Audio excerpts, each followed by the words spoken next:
that's what we still need. Say a little prayer for the moment. Get what you got, just go in. Can't hold you back if you own it. Live your life like you're chosen. No matter what, I won't let up. It's in my soul, it's in my blood, and I won't take no for an answer. If it don't hurt me, it makes me stronger. No matter what, I won't let up. It's in my soul, it's in my blood, and I won't take it no more. If I won't, I will be there. Just leave it to me. I know what I need. You'll find if you see. And if you believe, you live and you breathe, you'll find the key. Know what I need, I know what I need.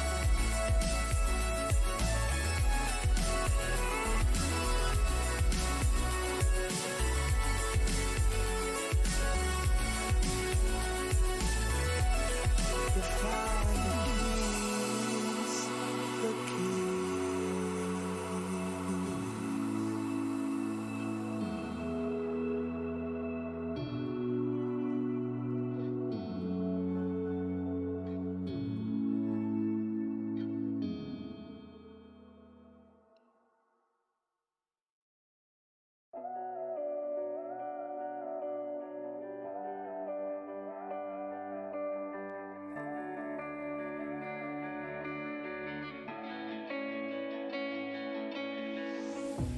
Chasing love in an empty bar. Pour a drink till I make it past. The midnight hour seems to come and go, but I know. Walk on up with a drink in hand, sipping mixers cause you can. And all the lights begin to switch off. You're chasing the light, holding on for life.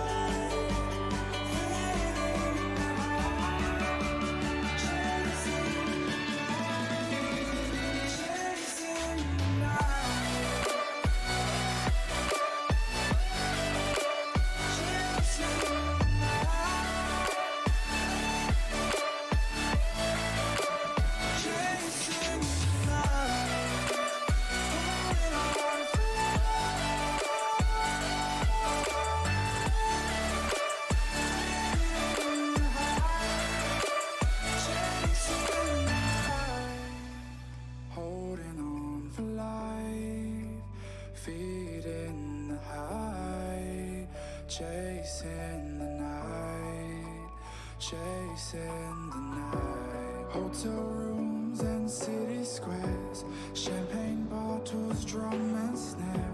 The sights and cities seem to fall away when you stay. Locked in love for a night or two, losing sleep just to get off you. Day to day you wanna stay out. You're chasing the light, holding on for life, feeling the high, chasing the light, chasing the night, chasing the night. Chasing the night, holding on for life.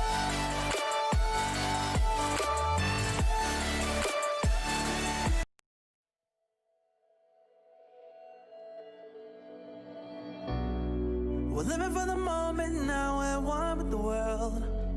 I can't lose this feeling I get. My heart's in the right place, and so is my soul, yeah. I won't take no excuses for it. I want it, love it, need it, live it. I feel like something's missing when I do not have it. I feel it in my bones, gotta find my space.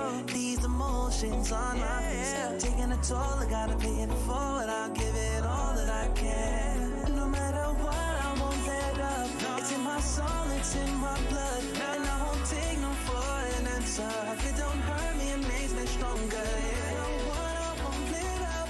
It's in my soul, it's in my blood, and I won't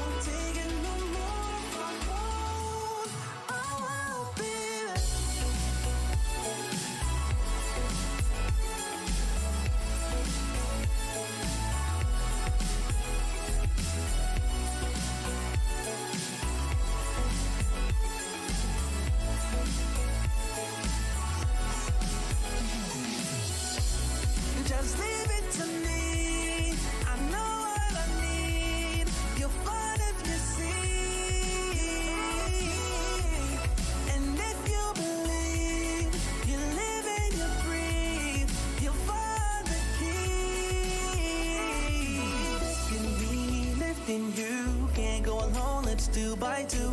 Doing this together, it's me by you. All through the night, all through the night. This is me, this is you. When we get together, we can all pull through. I don't ever ever wanna stop this groove. Let's get it right. Take it to the Lord, then take it to the grave. Listen to the wise man, tell me what he say. Listen to your heartbeat like it still bleed. A little bit of hope, yeah, it's what we still need. Say a little prayer for the moment. Give what you got, just go in. Can't hold you back if you own it. Live your life like you're chosen. No matter what, I won't let up. It's in my soul, it's in my blood. And I won't take no for an answer. If it don't hurt me, it makes me stronger. No matter what, I won't let up. It's in my soul, it's in my blood. And I won't take it no more if I won't. Oh, I'll be there. Just leave it to me. I know what I need. You'll find if you see. And if you believe, you live and you breathe, you'll find the key. Know what I need, I know what I need.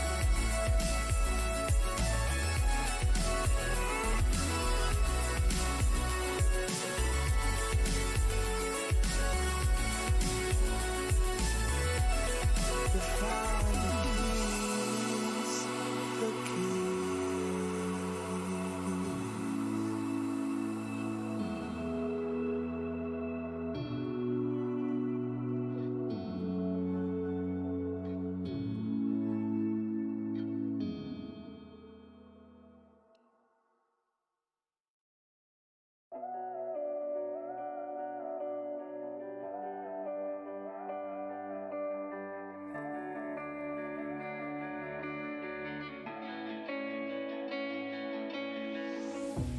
Chasing love in an empty bar. Pour a drink till I make it past.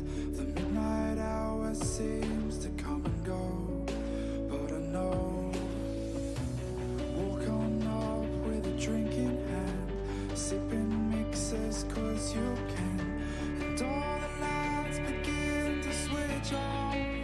You're chasing the night, holding on for life.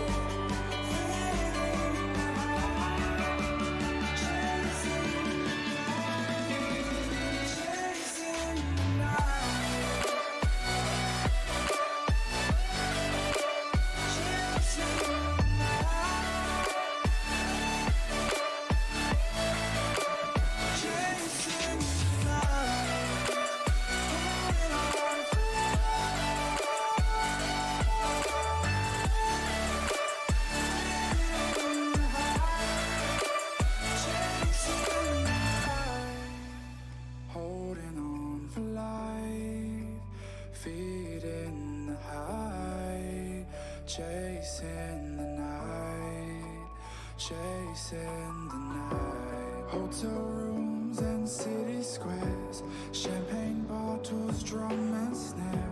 The sights and cities seem to fall away when you stay.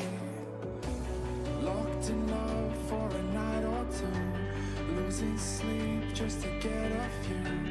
Day to day you wanna stay out. You're chasing the light, holding on for life, fading the high, chasing the night, chasing the night,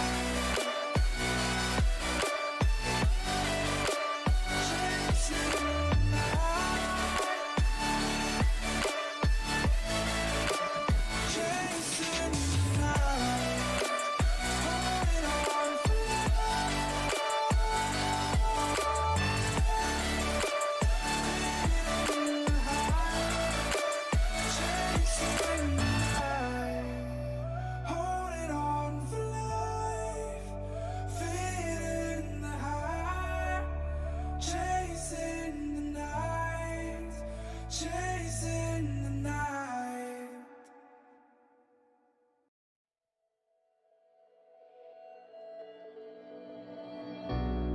We're living for the moment now, we're one with the world. I feeling I get. My heart's in the right place, and so is my soul, yeah. I won't take no excuses for it. Love it, need it, live it. I feel like something's missing when I do not have it. I feel it in my bones, gotta find my space. These emotions on my face, taking a toll, I gotta pay it forward. I'll give it all that I can. Oh no, it's because it's in my soul, it's in my blood, and I won't take no for an answer. If it don't hurt me, it makes me stronger. Yeah, I won't live up. It's in my soul, it's in my blood, and I won't take it no more. I won't be there.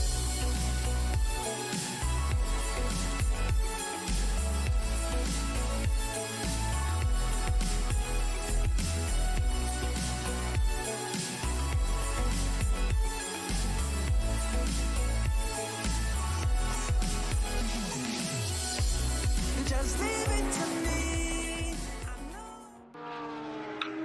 Good evening, everyone, and welcome to Racing Club International. As you guys all know, we have been hard at work the past couple weeks getting everything ready for this race right here at Spa, our welcome back tour of this Belgium circuit.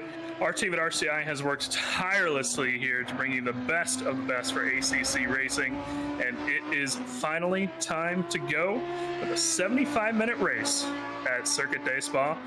My name is Mike Jones. I am the head administrator here at RCI and one of the commentators. Joining me today is two names that everybody will recognize if they have watched some of our previous broadcasts. Mr. Ryan Gill here with us today. How you doing, Ryan? I'm doing really, really well, Mike. Excited to get back into commentary and broadcasting, and well, I don't think we could have chosen a more perfect track for tonight. I agree. You know, so we had some discussion about this on the back end as what track we wanted to do tonight. And you know what? One of the most famous circuits here in ACC so far, in my opinion, is Spa. So that's what we thought we'd do. And Ryan, we have a friend with us in the booth today, do we? Yes, we do. We have our very own South African George Smith in the box with us today. And of course, everyone knows George's love of Porsches. And everyone else also knows George's love of commentary. Thanks, Ryan. Thanks, Mike. Great to be back with you guys. It feels like a little while since we all got to be on the internet watching racing, and it's such a great place to be back. Like you said, Ryan, I'm so glad that Spa was picked up, because to me, Spa is one of those iconic circuits. It's always been one of my favorites in ACC. I love the elevation. I feel like we're going to get some great racing here. And yeah, 75-minute long race to kick things off. It's going to be an awesome welcome back series. Yeah, I agree, guys. We've been watching these guys kind of bang around the Spa circuit here. You'll notice today there is some very interesting cars on the grid. Some of these guys decided that they wanted to make this first race interesting with us. And Ryan, if you don't mind, I'd like to run down the list here just a little bit. Our first very interesting car is actually down in 7th place in practice here currently. Mr. James Parker. You will notice running, that is an Aston tag. However, it is a V12 Aston. So we've got him, and then of course back in 11th place, a symbol you do not see very often in the timing pylon. Yes, that is a Reiter Engineering logo for the Gallardo Rex coming out of Mike Noble. We have a couple of those on the grid. Someone that everybody will recognize here with our streams is Wolf Matushka. Down currently in 25th, hasn't put a lap down in practice yet, but he's also running the Rex, as well as Enslin, who I believe is one of George's friends from South Africa. Did you talk to him about picking this Rex at all, George? You know, strangely enough, he seemed to be swayed by some of the other, names, changing up the car lists and picking something a little bit different for the welcome home thing. He actually contacted me on his own and said, can I change my car? I had no idea what he was changing to. So seeing that here is my first look at it. And I'm glad to see that he's entering into the fun of it too. Yeah, and then something else, and this is near and dear to my heart because it is one of my favorites. I'm going to call them troll picks today. because, you know, in the end, we all know these cars might be a little slower than your normal GT3 cars, but one of my favorites here, Chris Huke, currently in 20th place. That's he is sitting there in the pits, but as Ryan switched over to the Helican, that is his bright green highlighter mobile there. And in case you don't recognize that because you've never seen it before, it is a Jaguar, ladies and gentlemen. Chris Huke bringing up the Jaguar at Spa, and it's my personal favorite. And that neon green, it's you're not going to miss it. Am I wrong, Ryan? Well, you're definitely not going to miss it on the track, whether it's day or night, although we do have a day race going on here at the moment, as far as I'm aware anyway. Yeah, not a car that I'm the biggest fan of in the world. It also wasn't the most successful car in its time in GT3, but it's always nice to see some of the rare picks out and about in GT3. And speaking of rare picks as well, Jarkko Torvinen, which you can't quite see his car through the Helicam, but he actually has the old Nissan GTR, the 2015 version of the Nissan GTR, so he's added himself an extra layer of difficulty to his race today. Speaking of older cars, there is somebody else on the list that shot me a message this morning to change their car, and that will be a Barrier, I believe. Yes, is a Barrier, currently in 30th position. That is the 650S, actually, not the 720S McLaren that he'll be running. So we even got one of the older McLarens on the grid. Of course, there are quite a few people in here running, you know, your average car. We were just watching Chizia from Racing Line Motors, but of course running the Porsche, Zeman and the Audi, currently first place on the practice board. But you know, these guys, they're here for fun today. This is just a fun event, and you know, in the end, everybody just kind of wanted to have a good time, and I'm glad to see that these guys kind of took that to heart and kind of made some of these odd picks, let's say, for cars, and it's going to be good fun today. Yeah, I mean, some of the guys are obviously going to be taking it as seriously as they can.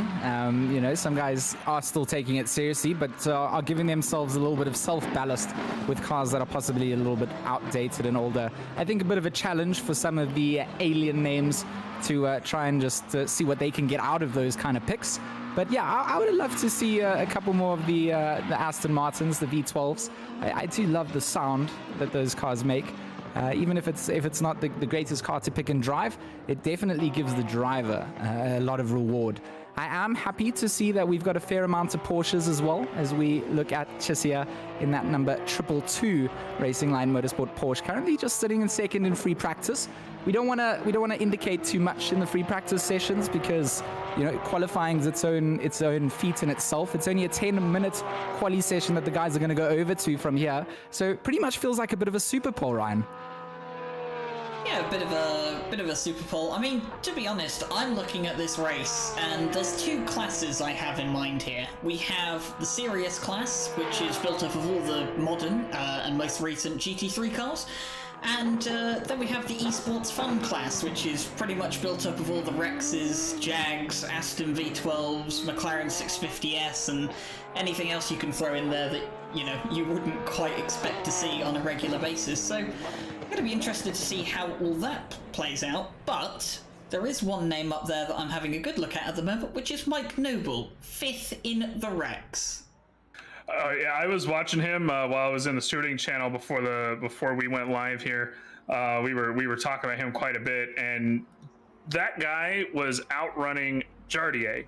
Now Jardier, granted, is in the V12. As we switch over to qualifying here very shortly, here we go. Actually, Jardier he is in the V12, but that rider of Mike Noble was just blazing fast. I mean, he was just getting these runs out of the corner and up the hill that I just couldn't believe that he was doing. I mean, every time I've tried to get in that Rex, that thing is not very planted to the ground, let's say, and Mike Noble was just expertly maneuvering that thing around this track. So it would be really interesting to see perhaps if he even fights for potentially a top 5 in the race with how quick he's been looking so far.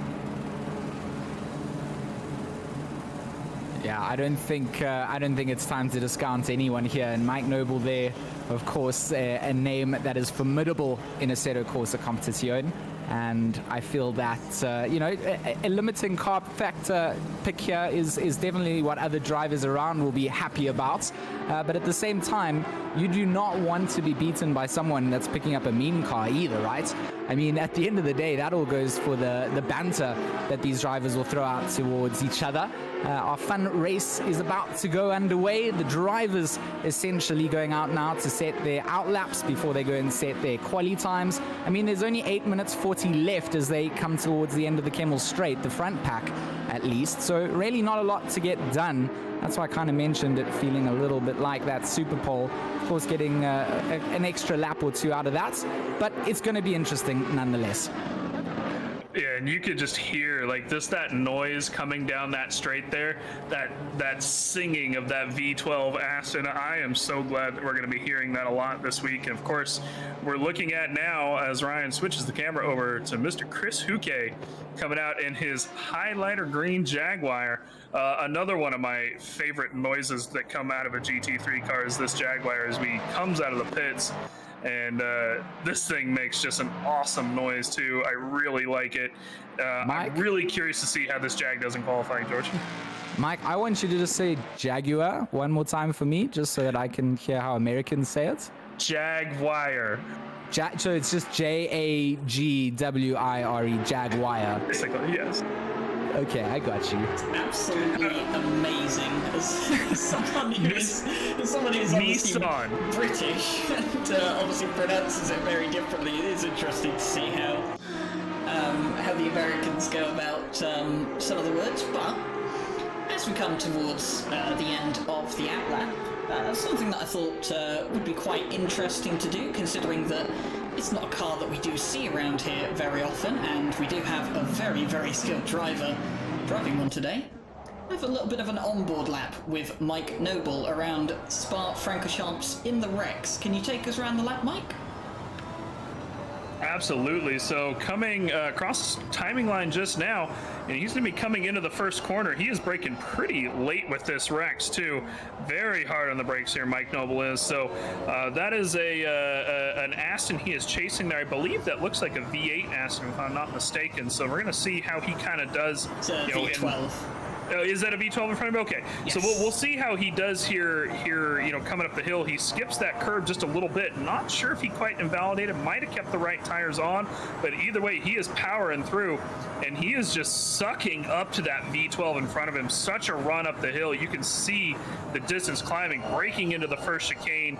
Past where even, you know, a lot of cars are used to braking coming into that chicane normally. So Noble handling this very well so far, and gonna come around the hairpin here shortly, and you can see he's just already almost up to the back of that Aston, and this is looking like an excellent lap here, George, already from Mike Noble, though that's not too surprising.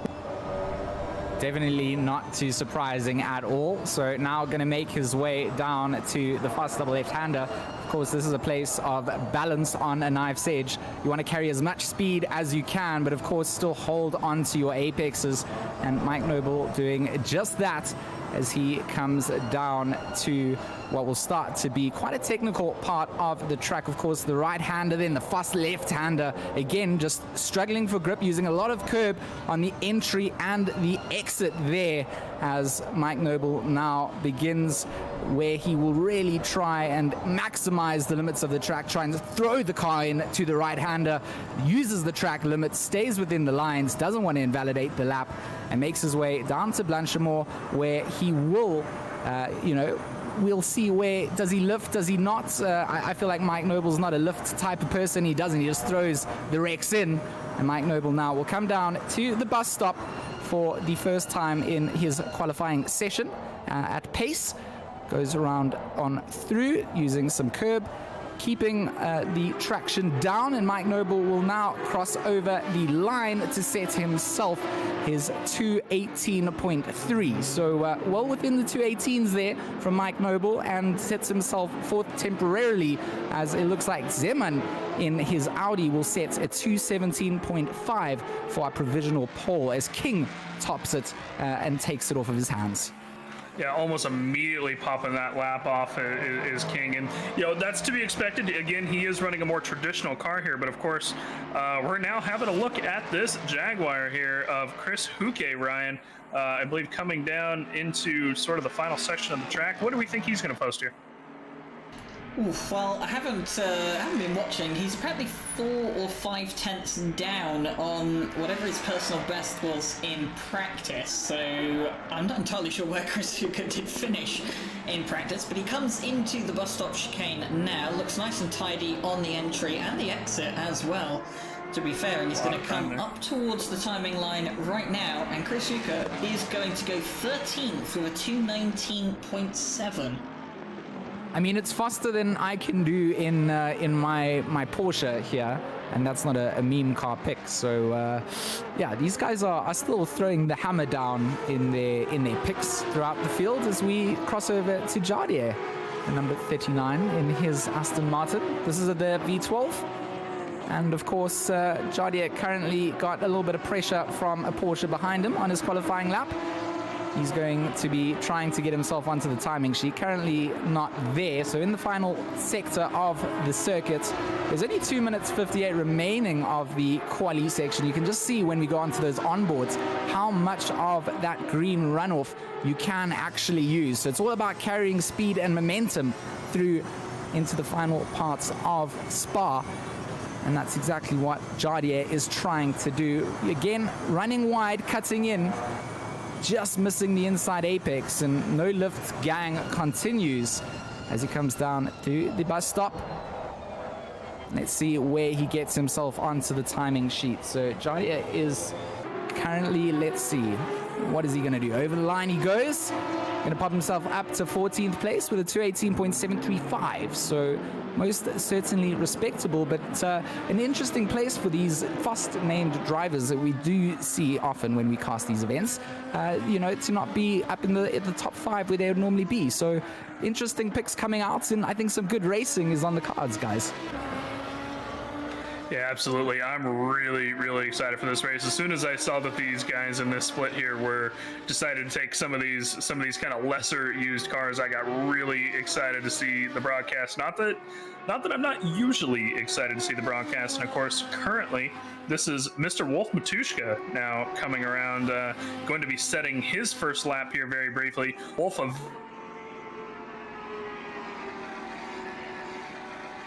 just lost our stream briefly.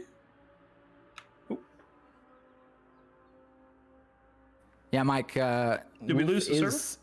I think the server may have gone down on our end. Ryan, are you still with us? The server's working on my game. I have lost connection to the server. Okay, so our broadcaster lost connection to the server, so the server is still running. Though our broadcaster lost connection to the server. Okay, I got scared for a second, but yeah, no, server is still good. Radio commentary time. Yep, we got radio RCI going on here for just a moment while Ryan reconnects. So we'll be back up with pictures here momentarily, guys. Sorry about that. So Wolf posted a good lap though. Yeah, he posted a good lap considering he is again in a Rex. Currently, it looks like we are getting ourselves back online to bring you guys the action. Zeman currently holds down the top qualifying spot. We're coming down into the last 30 seconds of quali. Zeman sitting at 217.1, followed up closely by Marcus Lawrence with a 217.4. Then we got Darren King on the third spot of the grid with a 217.505. So that's our Zeman's top up for though. now. 16.8 George Simmons just posted. Oh, insane. So there we go. Our 17s have been broken. A 16.8 coming out from Zeman. And absolutely flying in that number 21 Audi. Yeah, I'm not surprised. I know that from the SRO broadcast, our esports boys were talking about how quick the Audi is here in general. There was some talk on Discord about potentially putting a ballast up for the Audi here, and then we decided not to, just based off the fact that only a couple people are picking it. A lot of people picking some kind of other cars and stuff, so we decided to just kind of let it go. So we might see, Zeman here especially throw down some absolute blazing laps in qualifying. That said, Marcus Lawrence did cross the line in his his Mercedes a few tenths faster and closed that gap a little bit, just over that 17 mark. He's at a 17.199, and that is Jose Lopez in the Aston, following him up, though he is indeed in the V8 Aston, not a V12.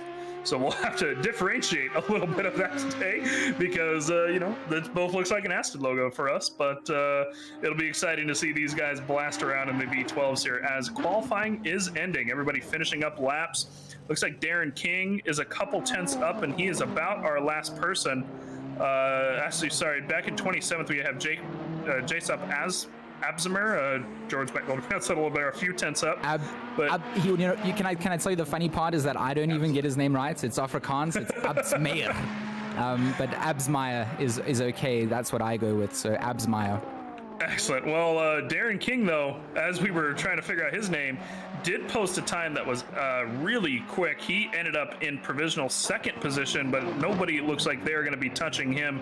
Everybody else down on their times besides for Absmir, and he is not going to quite make up enough time, I don't think.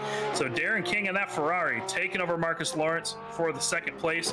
We are likely going to see, and there's the session has ended. Zeman, King, Lawrence, and Lopez coming across the top four. So first two rows within a couple tenths of each other. Zeman, of course, throwing down that blazing lap in the Audi, reaching into the 16s, and I see Ryan's camera decided it didn't want to jump back to the garage on you again, did it, Ryan? Now, ACC does have this tendency that it doesn't like to do as it's told, or as you would like it to operate sometimes. But we do try the best that we can. Sorry for the brief delay. Not entirely sure what was going on there, but we have got the stream back up and running fairly quickly as well. So yeah, sorry, apologies for the delays, but we are here, 4 minutes, just over 4 minutes away from the start of the formation lap, and I do apologise, we don't have a track map guide for you guys yet. They haven't quite been finished. There is still a lot of work that needs to be done on them, but I think that now that we have 4 minutes to discuss it, we're going to move on to George's favourite segment of the pre-race show. George, who's your money on for the race tonight? Oh, I am distinctively two classes here, George. Yeah, you know what? I'm not going to beat around the bush. I've got some South Africans in the lobby that I would love to see representing up there. So I'm going to throw out my good luck to the front qualifying one, Bruno Cadilli. He's qualified in 10th, in the Mercedes, the number 88. I feel like he's going to make his way up the field, and a cheeky shout out to Jason Absmeyer as well. I feel like he's going to make his way up the field. So I'm picking two, and you have to fight me on that, Mike. That's fine, because I actually have two picks myself, though I'm going to go kind of a different route with it. I'm going to pick one from the kind of, let's say, lesser-known cars and one from the traditional cars. I actually think that Darren King is going to do really well in this race today. He's always very consistent. He's a very consistent driver. I would not be surprised to see him at minimum finish podium, if not first. And if I kind of had to find a follow-up to that, I'm really liking Phil Vitt, actually. I was watching him blast the Lambo around here. He was looking very consistently fast as well. And if I have to pick a winner, I'm going to stray away from Mike Noble, because he's Mike Noble, and we all know that he's, going to do Mike Noble things. I actually think that James Parker has a heck of a chance here. He was looking very strong in that Aston, and I think that he might get good there towards the end and be able to make up some positions and hopefully fight for that best of the rest.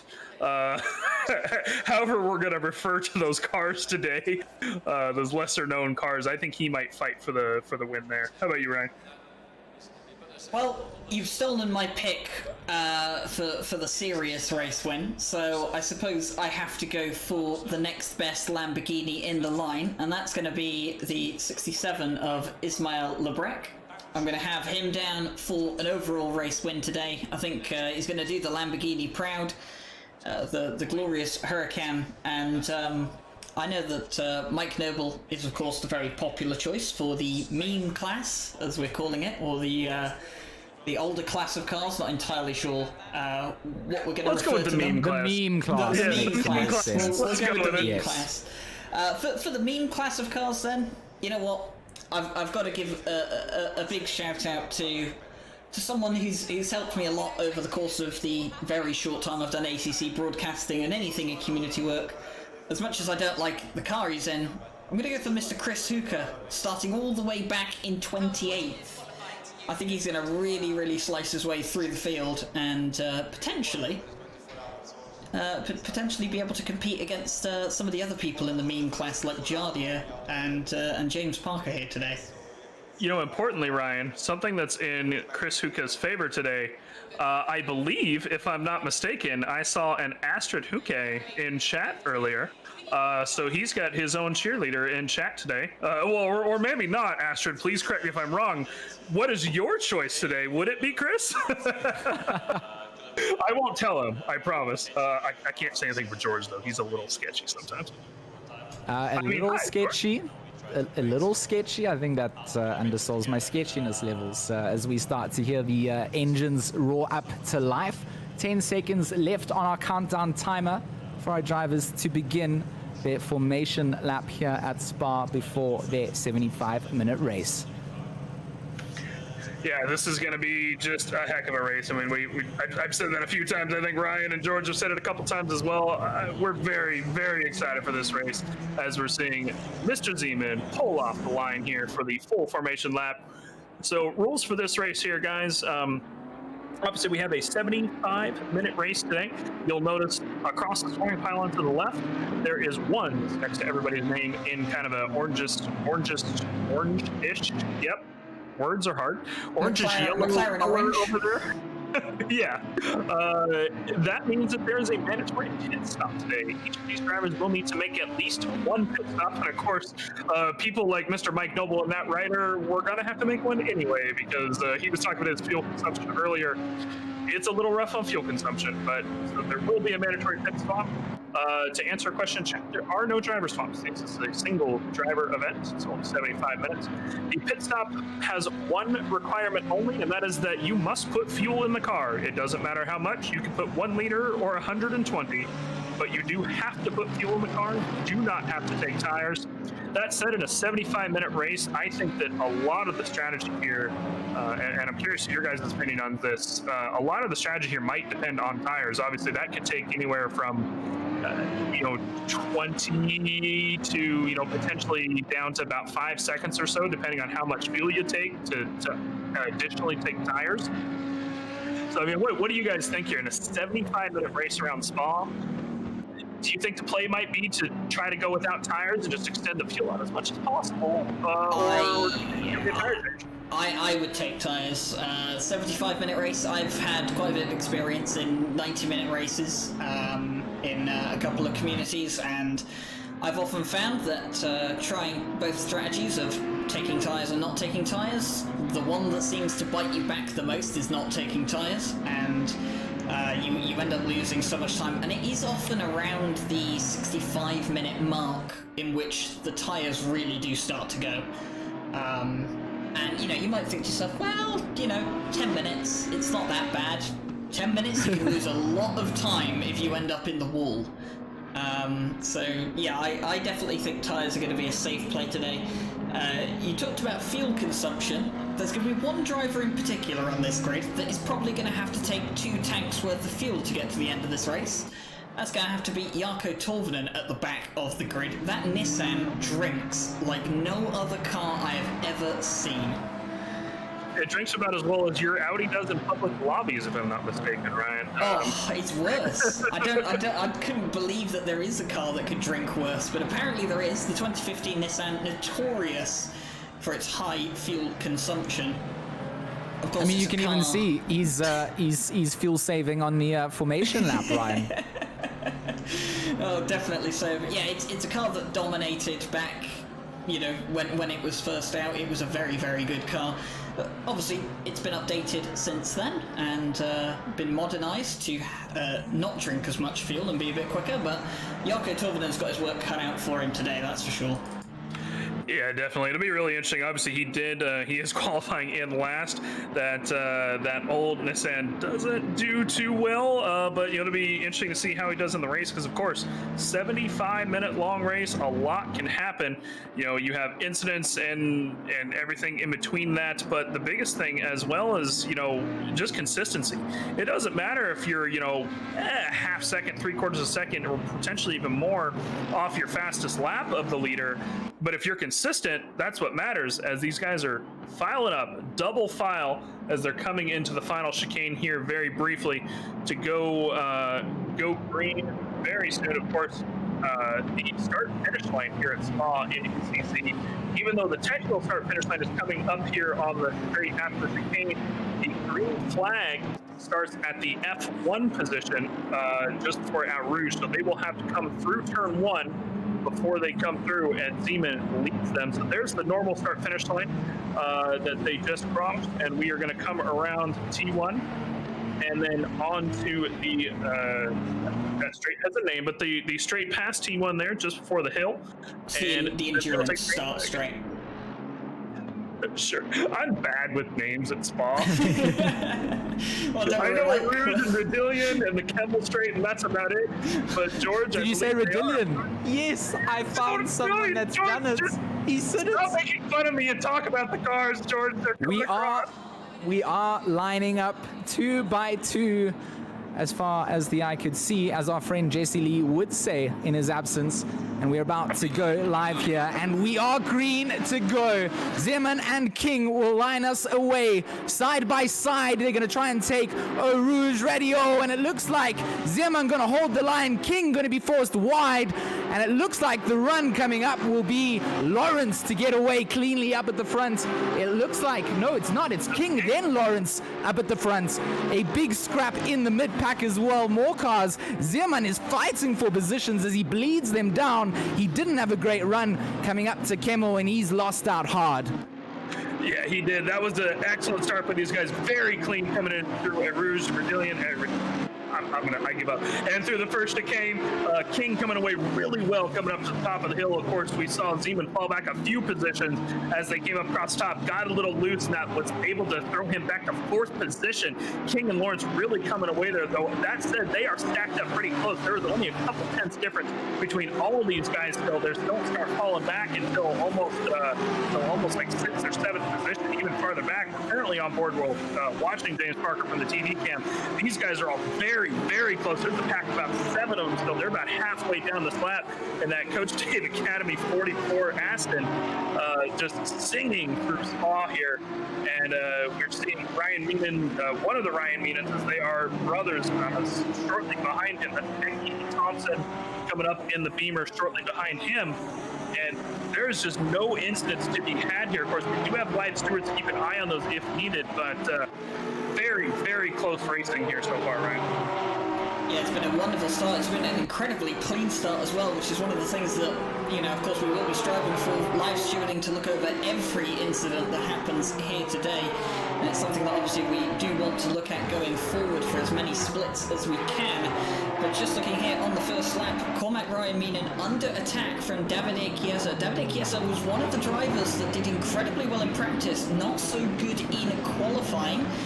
But as there are 3 Porsches in a row at the moment, kind of sandwiched between 2 V12 Astons, it is currently Darren King at the front ahead of Marcus Lawrence and Mikael Sundström. Oh, Kissia looks like he wants to have a line. It is going to be a wide runoff from Meenan coming out of La Source, and that's going to not quite cost him too much. Side by side, Kissia and Meenan will go through La Source and Radio. The exit very wide again for Meenan. Track limits being exceeded, and there's a car stationary, and a good avoidance coming out from Meenan. Just misses it, but in the background there's Havoc Mike Noble. He's been collected, and this is going to be Havoc down onto the Kemmel Straight. There are yellow flags being waved, and drivers are going to be waved into caution here. Yeah, that was a big accident in the back. I'm looking here myself. It looks like almost maybe 10 to 12 cars kind of got caught up in that.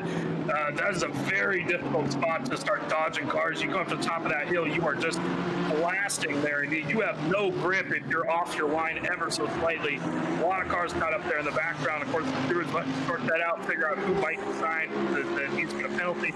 Hopefully not too much damage for everybody, and they're able to continue the race after some repairs. Luckily, they do have to pit anyway, so, you know, it might take care of their mandatory pit stop unless they need to get fuel later.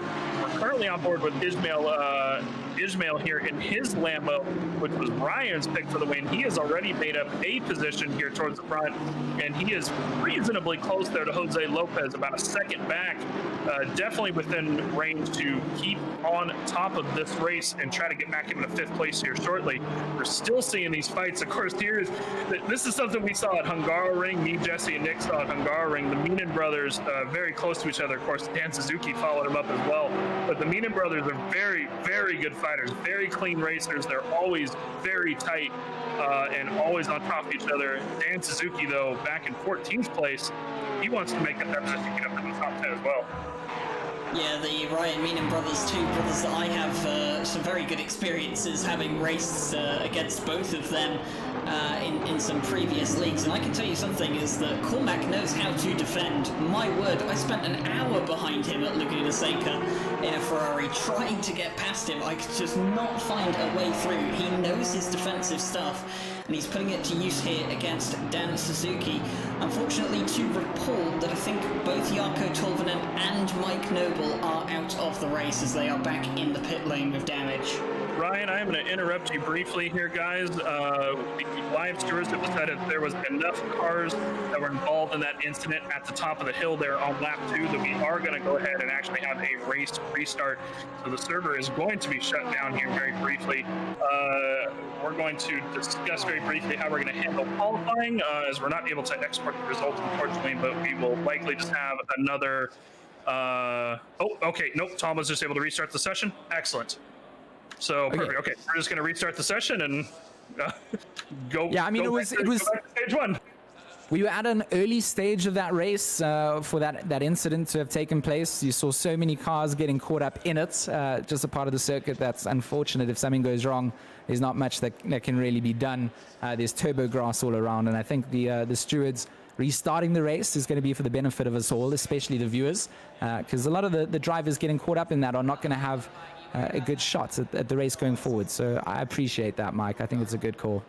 Yeah, I agree. I mean, like, you know, to a certain extent, we don't like to restart races if we don't have to, right? It's a bit rare, but, you know, in the end, like, I was looking at it on my game here while you guys were talking, and the stewards obviously were discussing themselves too. There was probably about maybe 12 or so cars that got caught up, because like we were talking about, it's if anybody's driven Spa, it is so hard to dodge cars at the top of that hill there. You can't see very well, and then if you're ever so slightly offline or have to tap the brakes the wrong spot, your car just comes around instantly. So, you know, unfortunately that incident just kind of caught up too many people, and hey, you know, we're gonna go ahead and restart the race. Like George said, it was already pretty close, and we'll go ahead and give it another shot. Yeah, we definitely will, and hopefully, you know, we can avoid another incident like that. I mean, to be fair though, first 2 laps were incredibly clean.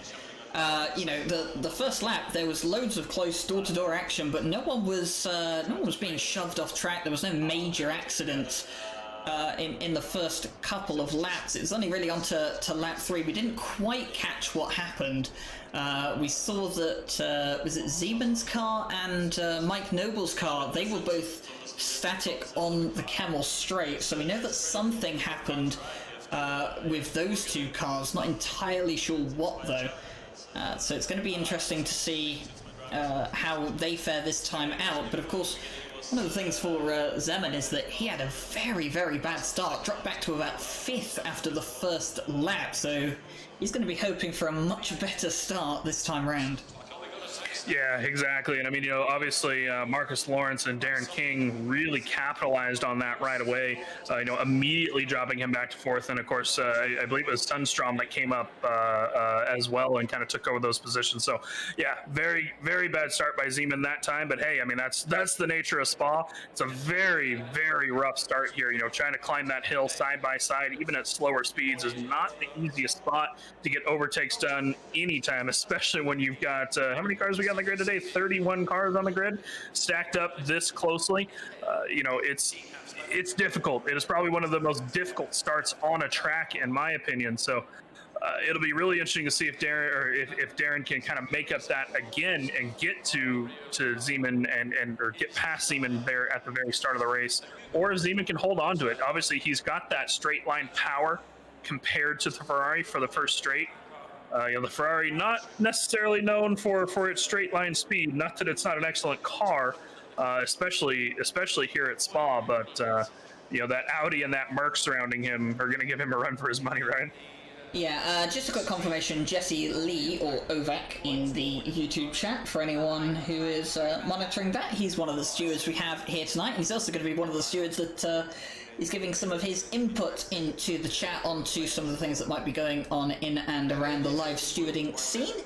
He was unfortunately supposed to commentate with us tonight, but he's had a few gremlins, and we kind of come to the decision that Jesse can fill in for stewarding, Mike can come in to the commentary box, and Jesse's had a quick update for us. He said the 123 car of Mike Noble had a collision with the 21. I think the 21 is Zeman's car. So Zeman's car had gone for a spin over the top of Radion, and Mike Noble nowhere to go, it seems, and unfortunately went into the car, and then of course that kind of just chain reaction into everything that had happened, and obviously, with two cars almost blocking the track, it's such a fast section of track, it's impossible that people are going to avoid it.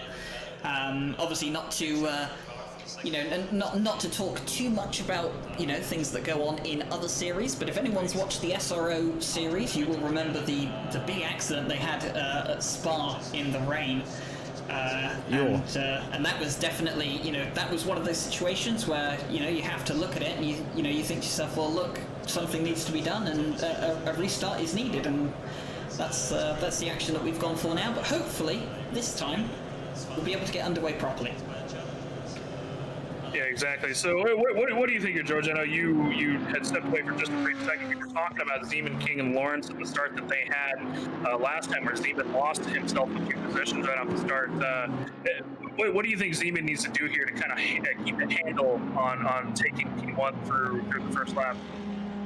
I think what he lost out on heavy there was obviously trying to defend against King, and the two of them compromised their starts, which allowed Lawrence to just shoot himself up and really get himself a good run there. So, I'm no professional when it comes down to starting at the front of a pack. I think leading a race and having to hold on to a position is a challenge in itself.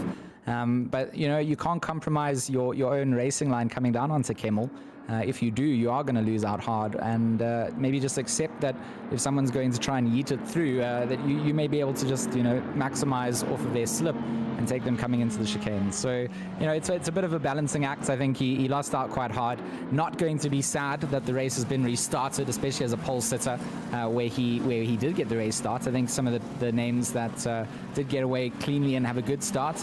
My man Kadili down in 10th, he was shot up to 7th, and he's going to be hoping to get something else done like that. I'm sure that a lot of the drivers, that were impacted, of course, will, secretly be smiling to themselves, because you do want to still be in a race like this. And, it's just an unfortunate circumstance. But everybody here gets the same equal opportunity to once again establish themselves here at Spa.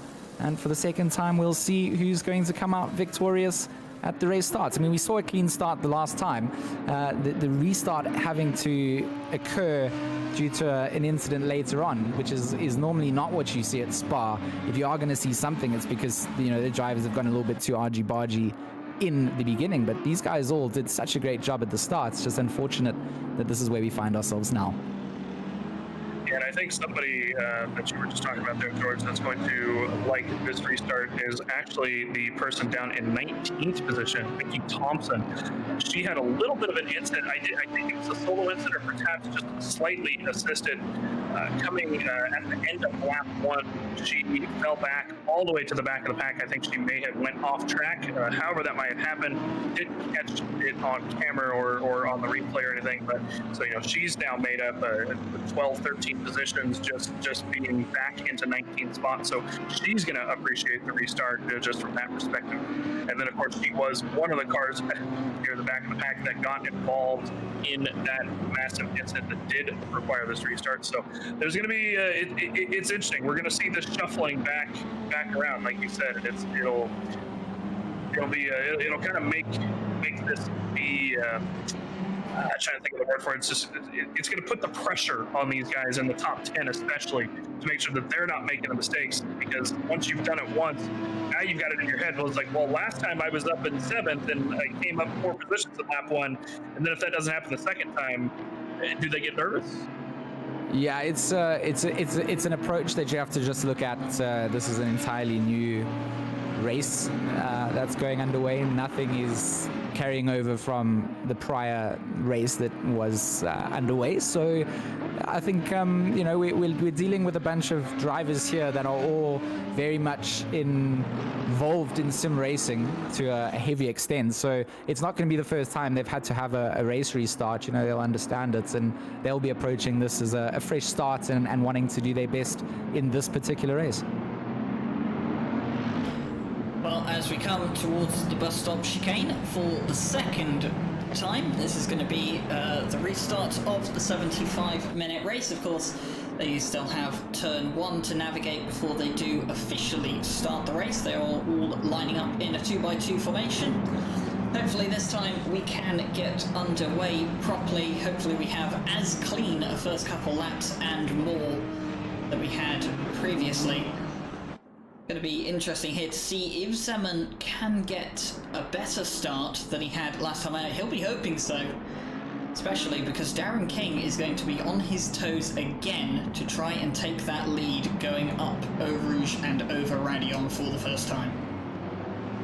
Yeah, and you know what? King does have that line that you want to approach that corner from, so Zeman needs to get himself over to give himself that run down there. It's an interesting start, but for the second time, our drivers will line themselves up as our restarted Spa race is awaiting the green flag, and there it goes, underway. The race start is going. Zeman did not get the leap of the start that he wanted. It looks like he recovered though. He is going to hold his line side by side again. They'll go, but the two of them definitely much better off the line that time round. But King is going to run away, and it will be up to Zeman to try and hold on to those bleeding positions again. Lawrence, he's got himself alongside with, I believe, who's that on the outside? Is that Sundstrom? Everybody going side by side now. Very clean restart coming out. We've got cars 3 abreast in the background as well, but Zeman will hold on to second position. Just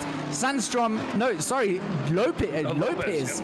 Yeah, Lopez and Zeman are the ones that are going side by side through the right-hander, being squeezed. You see those cars on the outside struggling for grip as they tuck themselves back in for the fast left-hander. Mike Noble currently sits in 8th place. He's got himself Lebrec in front of him to try and get some more positions, but in the back of the order, Mike, it's just side-by-side racing. Yeah, it absolutely is. These guys are just going nuts here. I mean, there is just no space between these cars. They're still side by side. We're about halfway through the lap here. Lindstrom's Porsche here with Phil Vitt up behind him. Nope, sorry, the timing board actually hasn't updated yet because there is so much happening. That is somebody behind him at this point. I think that maybe Jose Lopez got shuffled back a little bit. Yeah, he did. Now the timing board is updated. Yeah, it says Lopez got shuffled back just ever so slightly, and these guys are still within a few tenths of each other as we come down into the final straight. And jumping over now to James Parker back in the mid-pack again in this V12 Aston, and he is surrounded by a whole bunch of cars there. No space at all. These guys are all within 1 to 2 tenths of each other almost all the way through the field. Only minor gaps at best. Breaking to the chicane. That's a send down from that Porsche. The 222 Porsche of Chizia gonna spin the Aston around there just of James Parker. Not sure as to if Chizia caught him in the back slightly or what, but that is going to be investigated, of course, by the stewards. We'll see what that comes back with from Parker, but he's going to lose a lot of positions. And now we're going to switch back over to Noble, going side by side through turn 1 here with Ishmael, I believe that is. So Rex versus Lambo, old versus new. And Ishmael coming away with that one for now. I would not be surprised if Noble, with the way he's been looking so far, is able to keep that thing planted and chasing him down the straight. As Polizzi behind him, left and right. There he is on the outside. He wants to come outside on the Kemmel straight, and he is going to get the little bit of a run there. We'll see who is able to break later as they come down into the chicane, and they are breaking pretty evenly, actually. Left side there on the Ferrari. Ishmael actually going wide there into the chicane. There's another accident happening. That's going to catch up Mike Noble and another, I think that's Cadilli of the Mercedes, if I'm not mistaken. And that's going to cause some issues there. Again, minor issues here, but there are accidents happening finally here. No, Cadilli looked like he was unaffected by that, so that looked like someone else down the order. Cadilli still currently looking like he's holding down his 10th place. Yeah, not quite sure who was caught up there, but of course our live stewards will be bringing us all the race report action. A couple of incidents coming through, but of course not catching out the majority of the grid on a place like Kemmel there. Those are not incidents that would cause a race restart to people that may be, questioning why in this circumstance we've seen incidents, but it's not a race restart. Either one was dramatic and I don't know. I've lost my words that I wanted to actually go with that. It was catastrophic is more that what I wanted to say. So for now, we carry on watching our race unfold. Arensman right now has Ryan Meenan almost going side by side as they come up to Blanchimore. Not quite in the position there from the Porsche of Meenan. So Thomas Arensman in the number 24. Aston is just going to hold off for now, under braking, trying to squeeze as much as he can. Ryan Meenan is going to have his brother trying to capitalize off the same sort of battle. And all the drivers now, trying to stay within a couple of car lengths of one another, trying to maximize another dive on the inside. That's going to be a T1 look, but will the cutback come back round? I think that the Aston Martin from Arensman there has got himself back on the money here, but the Porsche just has the legs to run out wide, will have the run down, and good work from the Aston to just tuck back behind, make use of the slip that he's going to get down the Kemmel straight to see what will unfold later. Yeah, I think he decided, you know what, it ain't worth coming through a Rouge side by side, but Ryan, it looks like they're going to come down to the first chicane here, and Arnsman's going to have that run. They're going to brake really hard into the chicane. Of course, Porsche really good on the brakes, but the Aston is following him straight through it, still on the inside of that second corner now, side by side coming out of the corner. Cormac does look like he has that through, sorry, that's Killian actually, in that particular Porsche. Cormac's the brother behind him, so not able to get the move back done from Arnsman, but he is not giving up. He tried to poke around to the inside now. Of course, Killian gonna have the inside line coming into the next corner, and he should be able to slide back in, as that's very difficult pass on the outside there. And we're gonna see these guys fighting again. Here's Cormac actually now looking at the inside of the Aston. He wants to follow his brother through it as we come through another corner that's really difficult to pass it. I think a little bit of contact there between the two of them, just knocking Arnsman wide just slightly. Of course, looked like a racing thing to me. They just kind of bumped into each other, and of course Rubbin's racing, but Cormac now sliding by him as well. So that Aston, that is a V8 Aston there as well, sliding back a couple spots in the order, and Cormac and Killian are wanting to shoot for those top 10s. They're going to keep hunting. Killer Ryan Meenan and his brother Cormac have already talked about his brother Cormac's defensive capabilities. Well, Killian is just as powerful on the offensive as well. Once he's committed to going for an overtake, it's hard to shake him off, and you kind of just saw that there, the commitment that both of those drivers had to see which one would come out on top, and it's produced an opportunity for Cormac as well, which he has well and truly taken. We did get a couple of drive-through penalties come through from the stewards. George, are you able to update us on that? Let me go and pull that up for you. Accident here in the chicane. Can we jump back to that, Ryan? If you can, back to like 14th position. Perhaps down there, I think Dan Suzuki got caught up in it. There's a big accident there. It looks like 5 or 6 cars kind of got caught up. We'll have to have, unfortunately, have the stewards look at that because the replay functions don't work too well with ACC, unfortunately, since we weren't watching it. But doesn't look like there was too much shuffling of position there overall. Maybe a couple positions lost. Everybody recovered pretty quickly. But I do have that penalty, George, since you don't. I don't. I had it. Go ahead. I was preparing myself. So the number 222 of Davide Kissia was awarded a drive-through penalty for causing a collision at the bus stop. That was the one that we saw on stream that Mike was commentating on, and that was the collision onto James Parker. So the live stewards dealing with that one, and it looks like the drive-through being served at the moment, according to my pit timings. Yeah, I wouldn't be surprised if he just decides to serve that quickly. I mean, he might as well get it out of the way. He's already at the back of the pack, and of course, he only has a few laps to do it. So good for him to just jump into the pit at that point. Probably even repair a little bit of damage, possibly too, if he wants to. Because, well, I suppose he's got to make a pit stop anyway. But that way he'll be able to come back out and hopefully make up some positions. I'm sure that there are a couple people. There's 3 people in the pit right now, actually. So he'll make up a couple positions as long as he can keep it clean for the rest of the race. Yeah, unfortunately, Mike Noble has been caught a bit in the wars, not just in the first instance of the race that we had to have restarted, but even in this one as well. He's been caught up in 2 little accidents, none of which he had any chance at avoiding, really. So the little Gallardo, or the Rex rather, of Mike Noble really is struggling the 1-2-3 car at the moment. Someone who I want to give a quick shout to though, Jarkko Torvinen, 23rd. He started way at the back in 31st place, as we see Sundstrom go very deep into the bus stop chicane, and I think that's going to give Bruno Cadili a good run on him. But yeah, just to say, Jarkko Torvinen, 8 places gained so far in the 2015 Nissan. He's not doing too bad. Yeah, a little bit of an excellent run by him, capitalizing, kind of like I had said before the race, just capitalizing on those little mistakes that people are making. If he can keep it consistent, that old Nissan doesn't do too well as a whole, as we noticed, it's a big gas guzzler, and it also just doesn't quite have the speed that you expect out of a new GT3 car. But if he can capitalize on mistakes, keep it consistent, he'll climb the order. He's about 1.5 seconds behind Dustin Woost right now. In the Audi, and there are a couple McLarens in front of him, and then of course Wolf and Enslin in those Rexes.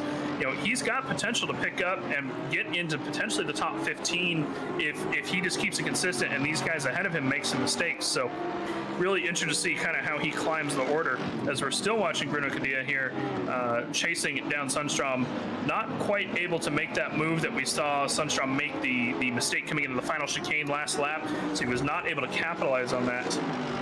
But at the very least, he will stay with him. There's not too much distance between them, but I do believe, speaking of mistakes that will go in Torvinen's favor, Ryan, we have a penalty coming out for Dustin Woost, who caused a collision. Yes, we do. Caused a collision in the final chicane, and I'm willing to bet any amount of money that is probably the collision that we did miss, unfortunately, whilst we were watching the Ryan Meenan brothers. So I'm willing to bet that Dustin Woost was involved in that, and he's been judged to be the guilty party. So he has picked up a drive-through penalty, and like we said, that means that Jarkko Torvinen is now theoretically 22nd. So that's a freebie picked up for Torvinen. And I think that's basically what it's going to be for a lot of these guys today that are kind of running these meme car picks, as we were referring to them.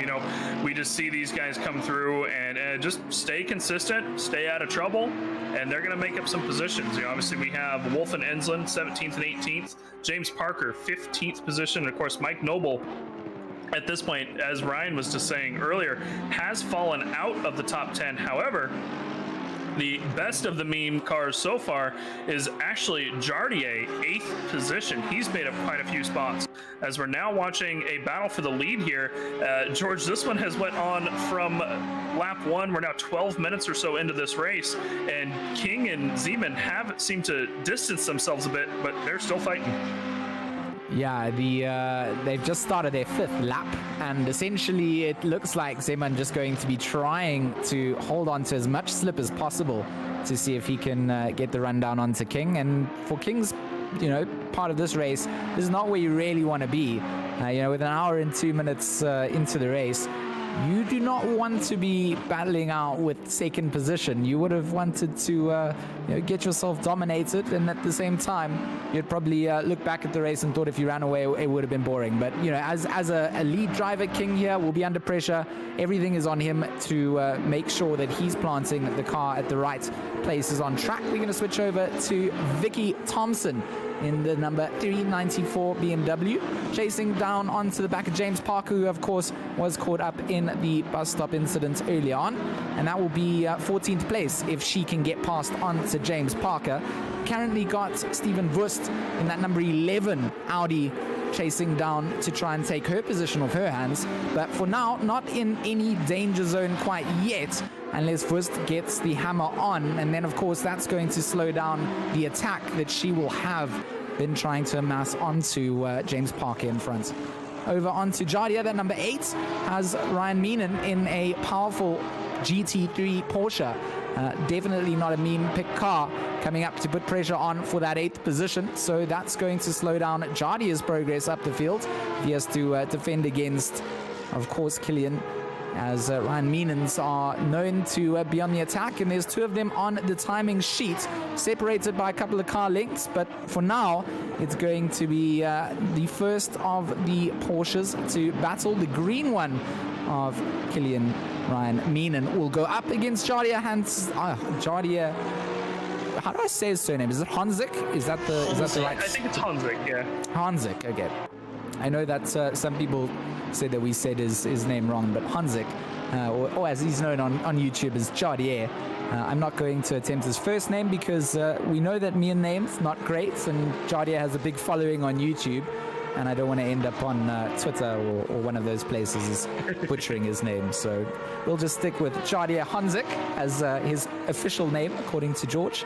And for now, it's going to be a battle of the slipstream, and I feel like this Porsche is just edging its way closer and closer and closer.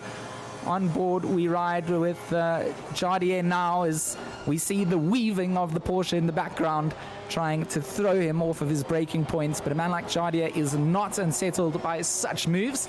He has raced in more league events than anyone is even keeping count of, and in more cars and different types of sim than anyone even wants to know. I mean, the man is a master, and through the right-hander, it does look like the handling characteristics of the Porsche are allowing Killian to just stay attached to the back of Jardier here, hoping to force an error, which I do not believe the man is capable of. So I'm going to interrupt this broadcast for a second to ask Ryan a quick question. Did we just listen to 3 minutes of Porsche? I think that's what we just listened to, right? I'm willing to agree with that. But to be honest, I've missed commentating so much with George that I'm willing to let him get away with it just this once. I've promised to call a Porsche Lamborghini at least once during the next month, so I've basically paid my dues. We will be calling my favorite car Lamborghini, which hurts my soul. But for now, I'm sorry, Mike. Enough Porsche. Let's go back over. How's your Jaguar doing? That's an excellent question. Do we want to check on Chris Houquet back in 25th position, or 21st position, sorry. Not doing too well so far. I think he may have gotten caught up in the brief incident that came out of the final chicane a few laps ago that we kind of saw in the background. Looks like there was a penalty that came across for that, by the way. The 24 car got a drive-through penalty. He caused a collision due to an unsafe rejoin. And I believe that is, Thomas Arntzman that we were talking about earlier. He was struggling just a little bit. it came out of, I think that's when he came out of the final chicane, did a little bit of unsafe rejoin, and that's kind of caused a little bit of a mess. We see Vincent Erbich down there in 25th position as well. I think he may have gotten caught up with that because he was in the middle of the pack earlier, but we're now switching over to another battle here. Here's a stack up of about 5 and then some behind them of James Parker here in the center with Thompson behind him, as well as Bart, Zanella, and one of the Ferraris. No, that's Zanella in the Ferrari, so that's Dan Suzuki in the back of this 5-car stack. And they're going to be coming down the Camel Straight and see if Parker can get a run here. He's got the slipstream, and it looked like they're going to have to force Bart defensive there, but he is switched back to the last second. James Parker's actually going to, oh, look at him get loose. That V12 just not quite planted, slides off the track slightly, and Vicky now going to be actually on his inside. She's going to try and make that move that she's been trying to make for a couple turns now. And of course, that little slide allowed Dan Suzuki now actually to force his way up next to Vicky. He's going on the outside and not able to quite get the move done. He's got to slide back into position, but James Parker, man, that was close. He could have lost that car and fell down quite a few spots. Good hold for him coming into that, breaking into that chicane. Side by side, breaking into a chicane with a V12 Aston is never easy, so good on him to keep a hold of that thing. Vicky managing to just hold off Dan Suzuki was also just a brilliant little display of driving there. Side by side through the fast right-hander, you saw how she just kind of squeezed him to a point where, you know, it was still fair on track, but he had to then settle back for this position tucked in behind the BMW. And of course, good bit of driving coming out from Vicky Thompson there to hold on to a position that would have maybe been lost to a lesser driver. So Dan Suzuki still going to be having a whole lot of aero advantage with the holes being punched into the air by the cars in front, forming up into a little bit of a train. They all tuck in, a beautiful sight to withhold, as there's a no lift gang confirmed coming down into the bus stop, onto the brakes. Suzuki gonna have a look on the inside. Vicky giving the room there, but securing the inside for herself. Dan Suzuki on the outside again. Vicky Thompson tries to hold off the attack. Side by side again, they're gonna come down into the source, and it's all gonna be on the braking here. So inside line will be there. Room going to be given by both drivers, and Vicky Thompson tries to hold off that McLaren from Barrier in the background too, who tried to have a little cheeky look and try and capitalize on the action going down. On board from the rear spoiler of Dan Suzuki's Ferrari here running through Eau Rouge and Radio. You see that McLaren stepping out a little bit wide, still within the track limits, but down the slipstream they will go. And you see that, I mean, the Beamer has legs. Doesn't need the slip to have legs, and will just benefit with it. So late on the brakes. Vicky going to try out the inside, on the outside to set up the inside, but there's a lot of curb there, losing the traction. And Dan Suzuki is not happily securing this position, is fighting to secure it. And it looks like Vicky Thompson in the background is still going to try and hold off that McLaren of Barrier, who is still trying to poke a nose in and see if can benefit themselves in this race. Well, Yeah, if I'm not mistaken, Ryan, that's a 650 McLaren too? Yes, it is. It is a 650S actually. And just something quickly to note, Vicky used to complain about my broadcasting skills because she was never on camera whenever she was fighting alongside someone. But I can tell you now, Vicky, that I've successfully broadcasted you being overtaken by Dan Suzuki. So, moving on towards the front of the field. She might yell at you for a different reason. We've had a change for the lead, gentlemen.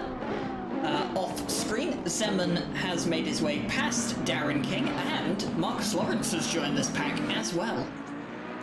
Yeah, Marcus Lawrence, a very quick driver. Of course, Marcus races for PCDC Motorsports with Vincent Erbich, and Vincent Erbich is somebody that anybody who has watched our broadcasts in the past will recognize, as he is constantly fighting for podium positions. In fact, the PCDC team, Marcus, Vincent, and I believe it was Raz Daniels, took a podium position in the 12-hour Suzuka that Ryan and George were a part of broadcasting with our kind of old community that we were broadcasting with. Excellent drivers. Always fun to see these guys race.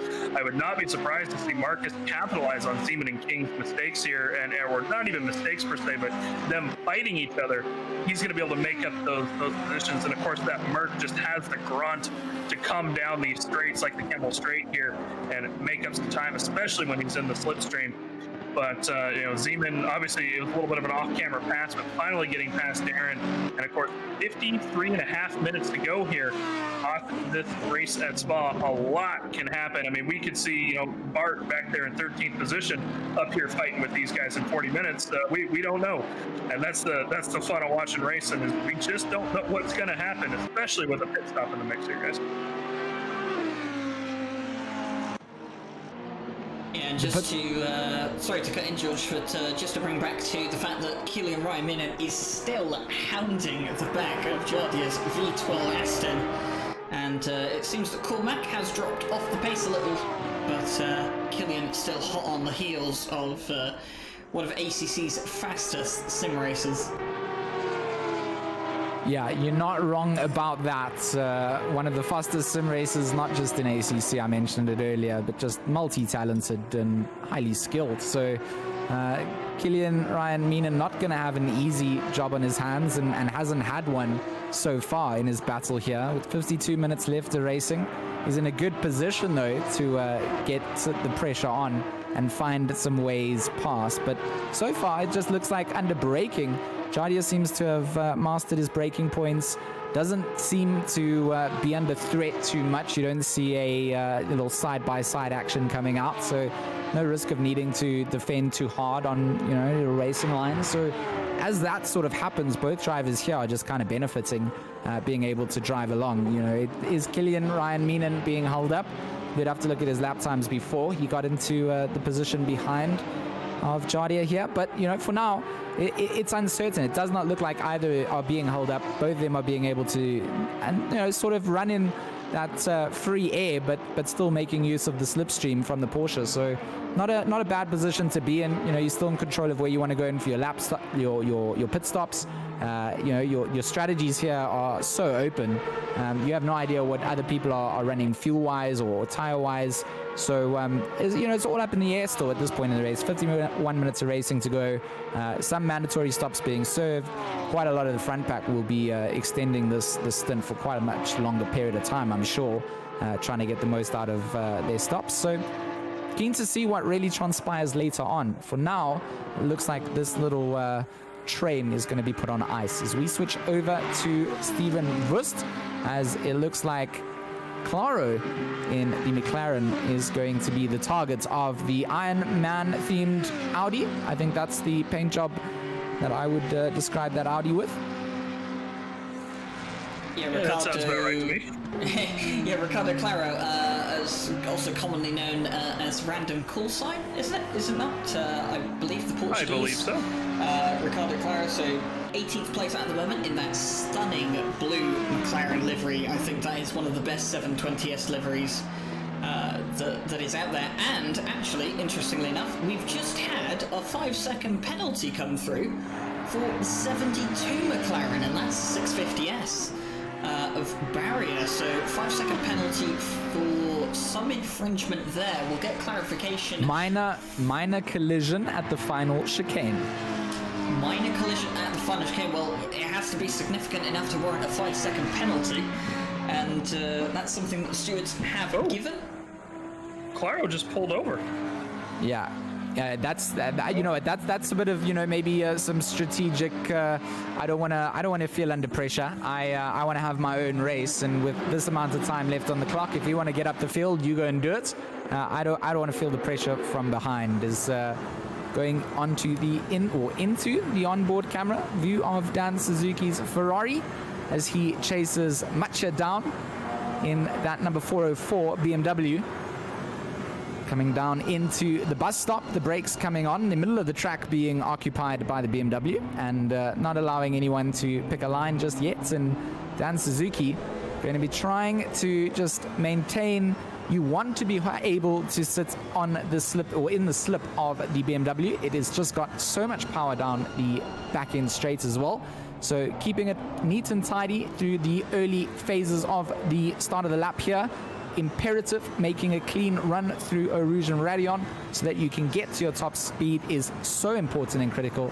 And these guys have to do it lap after lap after lap. You lose out once and you lose out big time, and you see that BMW making mistakes, and just look at the gain being made here by Dan Suzuki. Going to be able to pull out early onto the Kemmel straights and going to go for that outside line. A little bit of squeeze coming together here as neither one wants to give up their racing lines just yet. They are going to go side by side into the chicane. It's inside line then on the exit for Suzuki, and a great bit of driving. Vicky in the background also trying to get in on this action, is going to be squeezed quite wide out there, and Matcha not happy to have lost that, and not wanting to lose out, gets ultra defensive and forces Vicky to reevaluate where she can find a way past. But you know what, a driver that is defending on the ultra defensive side of things is going to be a move.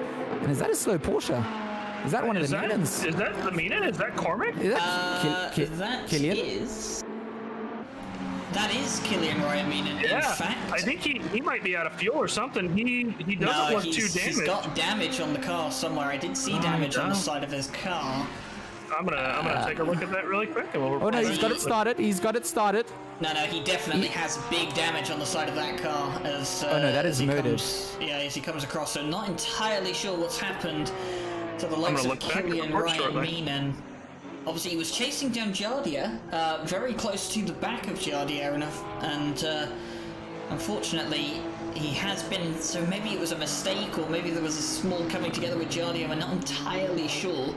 We will seek clarification from the stewards as they investigate any and all incidents around the track today. I just found out. He looks like I'm looking back at my replay. He Jardia got a little loose coming up at the top of the hill through Redallion there, and Cormac just came in contact with him as he slowed down. Like we were talking about when we had the restart earlier, it's so hard to get off somebody's back end in there, and so unfortunately, he got loose there and is trying to make his way back to the pits. But we're looking at Vicky now, trying to take Bart here through the first corner, and they're going to climb up to the hill, not able to quite get the move done coming through the corner, so they're going to come side by side out here through a Rouge here shortly, and they're a very difficult place to be side by side here. We're going to make sure that these guys, Vicky decides she doesn't want to deal with that, dips back below behind Bart, and they come up down the hill. She's going to try and make the run now down the Kemmel Straight and see if she can't try that another lap. I think a good plan by her. So difficult to go up side by side there. As I was just saying, that's where Jardier and Ryan Mienen came in contact there, just with Jardier getting a little loose in front of him. Ryan obviously came up, tapped him, and I think tried to stop from hitting him and threw himself into the wall. So good on Killian to do that. To not wreck the guy in front, though unfortunate for him, he will have to hit and lose quite a bit of position. Yeah, looking back now from Bart Matcher's car to Vicky Thompson, you can just see the way Vicky Thompson pulling up to the back of Bart's BMW, and of course both of these cars exactly the same, so they're exactly the same pace at any point during the track. But Vicky Thompson flashing the lights now. She wants to get through. She's had a couple of nibbles at the back end, and again you can see is that Enslin and Wurst. We may have lost Ryan again. Are you still with me, George? I'm still with you. But guys, I think Ryan might be having a little bit of issues, but he hopefully will get reconnected shortly. Apologize about that. If he doesn't, we'll get another broadcast up in a minute, but we'll see when Ryan's able to get back. But we're currently watching. We'll go back to RCI radio here. Still watching Vicky and Bart, and actually Vicky is able to get past Bart here, George. If you're watching it there, they're now coming down into the final chicane, and Vicky has made the move and gotten that done. Yeah. Matcha here hasn't really had a great race in terms of holding on to position. It seems like a couple of cars have breezed on past when it comes to the fights. At the end of the day, it's a lot of racing still to go. You just want to hold on to your tires, and unnecessarily, battling it out is not going to do wonders for them. I guess you are going to have the option of that tire change, which we believe a couple of people are going to be doing. But it's so difficult to really know. I see that Insolent serving a drive-through penalty on our leaderboard in the number 969. Track Rex. Track limits coming out for Alaric Insolent. So early time. I was going to say, you know, there are plenty of places for you to get those warnings here. Some of the tracks don't really allow it. If you are getting track limit cuts, it's more like you are putting it into the wall. But here, there are plenty of places that you can get warned. So I expect that, you know, putting pressure on other drivers is going to allude to us getting some of these drive-through penalties coming out. You know, trying to find the limits all the time, Mike. Yeah, you're exactly right, and I apologize for going down with the stream there briefly again, guys. If we did, I'm not sure if he lost connection to the stream or just video, but I think Ryan might be having just a couple small issues. Hopefully we'll get that worked out, and if not, that's why another reason I'm here. I have my streaming software up and ready to go. I think if we have another issue, we'll go ahead and switch broadcasters just in case. But yeah, apologize about that, guys, but we are back again. Servers holding good here for our first race here at Racing Club International. Sitting here monitoring the servers on one of my monitors. Everything looking great for our first race, and this is some exciting racing at that, as we come to expect from these guys. Of course, this being our invite-only split here with our race, we invited all of these drivers to take part in this particular split. We have 2 additional splits running. We have a pro split and an am split. A couple of our broadcasters, Nick Thomas Crab and Josh Leishon, I think is pronounced his last name, are broadcasting the AM split on our Twitch channel. Feel free to go over there, give them a shout out as well as they broadcast our AM guys to kind of give them some airtime. And George, in the meantime here, just the past few minutes, you can really see how much Vicky was being slowed up, and actually Bart now going to go ahead and go into the pits. So she was being slowed up pretty well there, because you saw she went 2.5 seconds up before Bart dipped in the pits here, and it is just hopefully she can catch back up to Suzuki, because as soon as Suzuki got past, he just bolted up on the timing chart. He's 4 seconds ahead, I think, by the time Vicky got past. And, yeah. Over now to 6th place, guys. So. Yeah, so Bruno making his way. Some South African, sorry, Ryan, go. Internet connection, maybe. Yeah, I do know that sometimes those kind of things happen, but yeah, for now it looks like it was just a glitch in the system. My heart did sink. You know, sometimes you see a car disappearing into the distance, and in the sim that maybe means the end of a race because someone has had a disconnect, but Bruno's still lapping around here. He started in 10th place, made his way up into 6th. So a great showing coming out from the White Rabbit Gaming driver, of course, the number 88. And very stoked that we get to see some of the South African guys here. I did invite quite a few of them. Unfortunately, they had a Monday night final in one of the other sim racing series that they were finishing up. But definitely got a whole bunch of drivers that would love to integrate into this whole Racing Club International lobby. Make things international. Bring in drivers from all across the world if we can. If their connections are able to handle it. For me, that's the greatest part. You get to just see a whole bunch of different drivers handling it. And here we see the it's going to be Labrec. Is that how I say it, Ryan? Labrec. Yeah, so Labrec is obviously in that Lamborghini trying to defend, and we've got Sundstrom in the Porsche, that number 899 Porsche, trying to attack onto Bruno Cadilli. So a interesting little battle going on at the sort of front end of the pack. And with 40 minutes left of racing, it's really tight considering all these guys still have to go to the pits. They're still on the original tires. So as Ryan sort of mentioned, there are sort of limits to where your tires last, and depends how you've treated them in the race. But you will get to a level where you're just not getting the same levels of grip out of them anymore. Yeah, and actually, I'm going to branch off that really quickly, George. We noticed P3, Darren King, in the pits.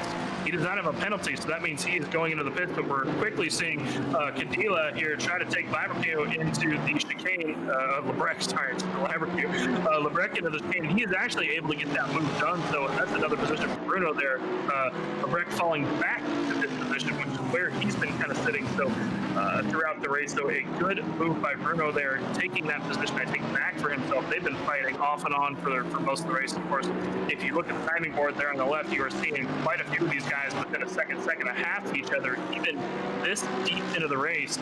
And these guys not giving up at all.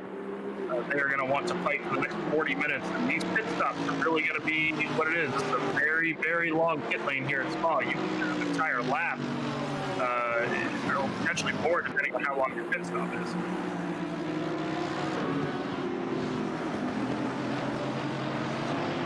For now, just watching Bruno come around the track.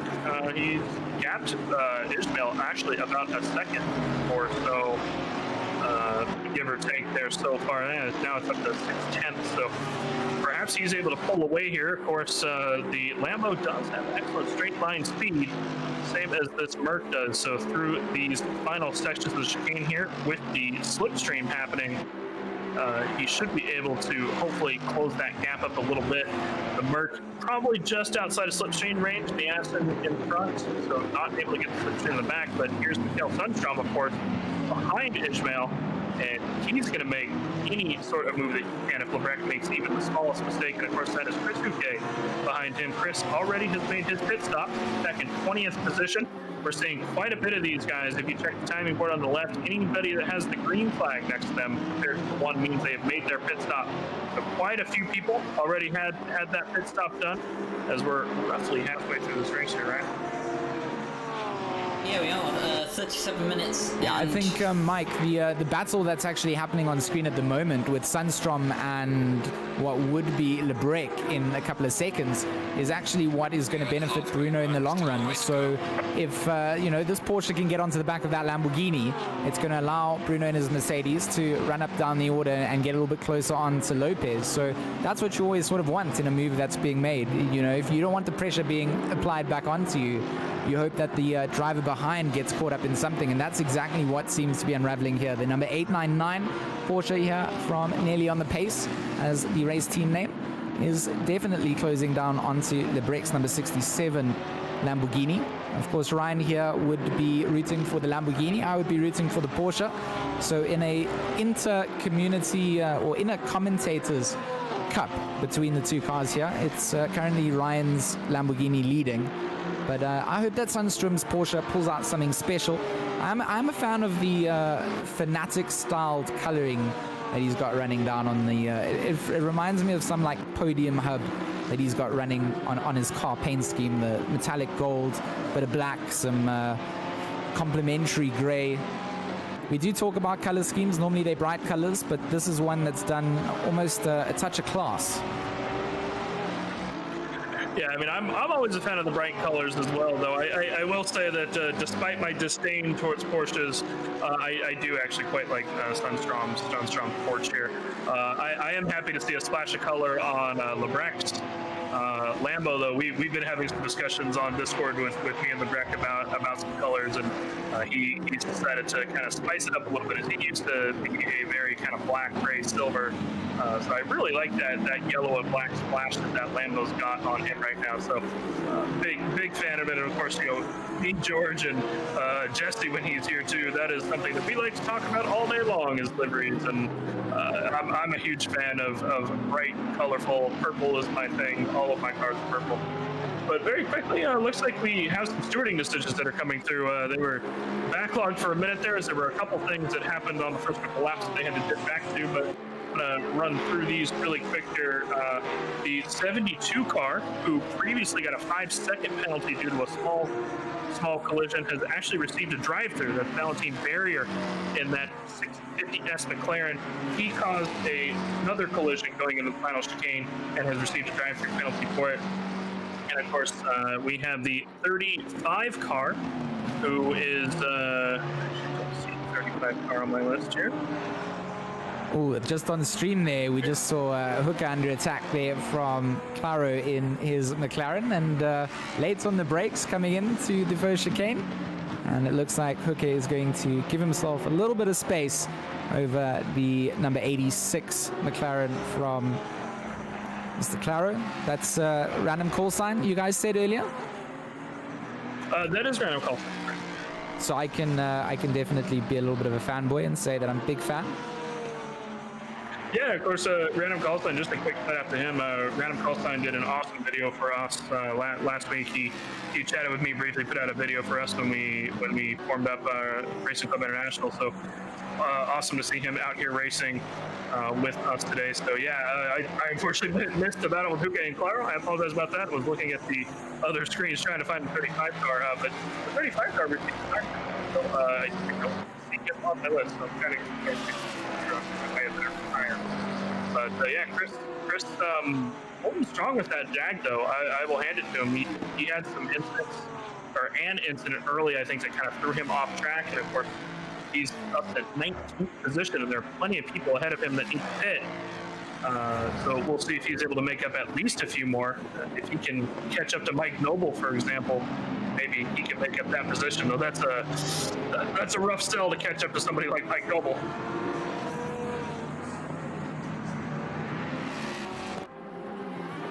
Yeah, you know what? It's a battle of the meme cars, and we're not quite sure who's got damage, who's got what. You know, maybe a little bit of front splitter damage. You do see that it is going to be a battle between Hooker and of course Noble for the meme car finishes. But we're going to still go over and see what our friend Mikhail Sundstrom's doing in that number 899. The Porsche that, I don't know, Mike described it. He said, like, I have a distaste or something for Porsches when he described it, but he kind of likes this, which, like, it felt like a pole being stabbed into my heart when he used those words to describe the Porsche. But at the same time, you know, I can understand his favoritism, and Mike has a favorite car, I have a favorite car. I just would never hurt his feelings when describing his favorite car. Yeah, I apologize, George. It's just not my thing, buddy. Porsche's never been my favorite, but hey, I know a lot of people like them, and I might tease you, but in the end, it's still an excellent car. Objectively, you can't deny that. I mean, that Porsche's probably one of the best cars in the world from a racing car perspective, regardless of it. So, I mean, you almost said it right there, the best, but you almost. Tomato, Jaguar, Jaguar.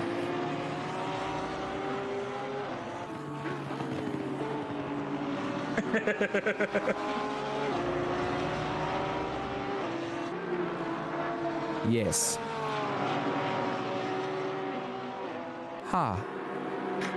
Ryan's shutting this discussion down, guys. Sorry. So Joliet has been in for his pit stop. That was just a moment ago whilst you two were discussing the Porsche. And obviously Joliet's come out in 12th place. There are a few people ahead of him that still need to pit. Jarkko Torfden actually in the top 6, but of course we know that he needs to pit, so he will not be that high up once he has done his pit stop. But I think he's done fairly well so far today, considering the fact that he's in the 2015 Nissan. But Marcus Lawrence leads the way at the moment, still yet to pit, and looks like there's a battle brewing between Lopez and Lebrec up front as well. Yeah, it'll be interesting to see how this all shakes out kind of after these pit stops finish. Of course, the top 6 haven't pitted, Jarkko being one of them, and here are 2 more of them, Lopez and Lebrec, as Ryan said. And of course, this Lambo gonna get in the slipstream of this Aston here, and that Lambo grunt coming down the Camel Straight.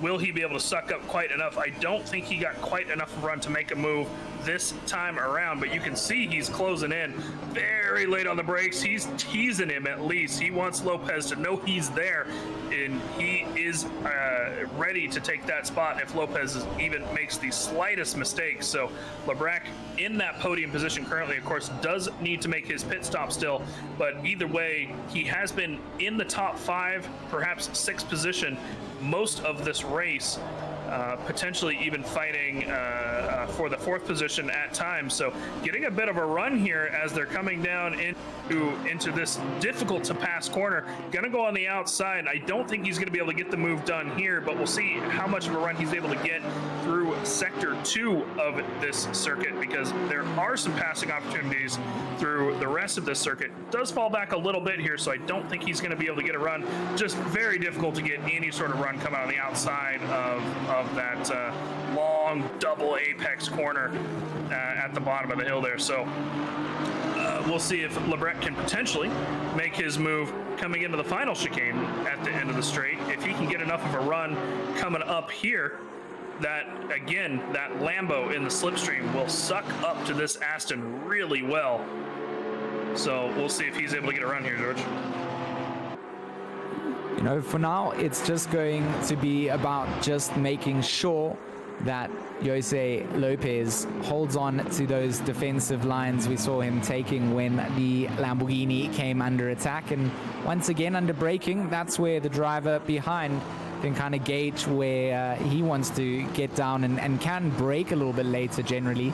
So here they are going to come down into the T1, which is not going to be an option for the Lamborghini. You saw the line being picked up by Lopez there, just being precise and making sure that he's planting it in the right place. Again, just going to keep himself on the left side of the track and force Lebrecht to go wide. You can't go wide there. You have to tuck back in. And just that little dance out and back again has given a couple of car lengths to Lopez. So smart driving coming out. Of course, knows that the slipstream will be here, so we will see from the splitter cam the reeling in of the Aston Martin slowly into the chicane, though it's not enough. But on the brakes again, can get late on the brakes, almost tucking right down. Sparks being kicked up into the GoPro as we ride some more curbs on board with Labracus number 67. Of course, this is the current third place holder through the fast right-hander, which is off camber as well.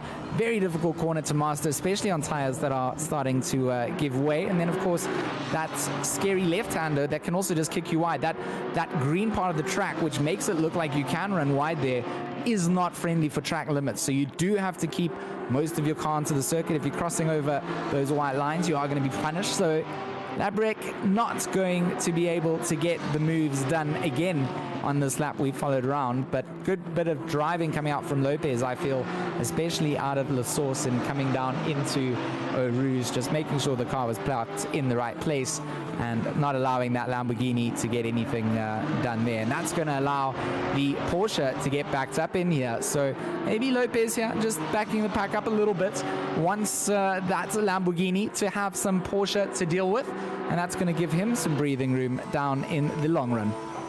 Yeah, that Porsche made up over 5 tenths from the last lap, and of course just picked up a couple more tenths too.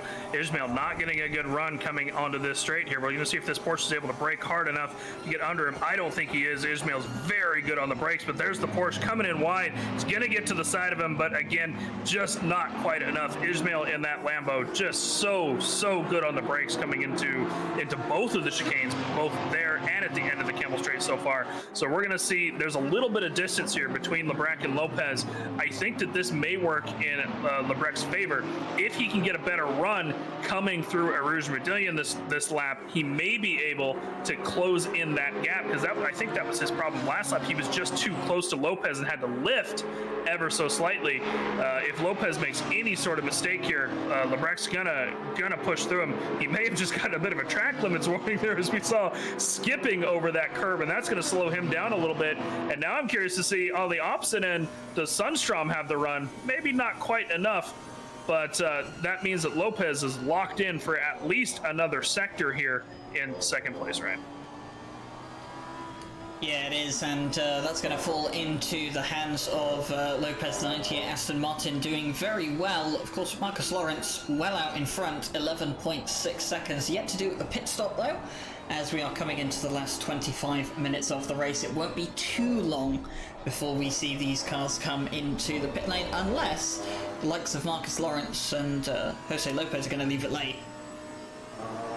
I don't think, you know what, it feels like in the races that we've almost broadcast and commentated on, the late pit maneuvers just haven't been as featured as the early pit stops that we see being made. So, you know, I'm not a huge fan of the late pit stops coming out. I think in all, counting it, you know, from what we've witnessed previously on streams together, definitely not as beneficial, it feels like, as going in a little bit earlier. But I guess that also changes on the track. I guess it changes for whatever the pit stop requirements are, the race timer. You know, it's all factors that we haven't seen in this race. You know, a whole bunch of new drivers. So let's see what happens with staying out a little bit later.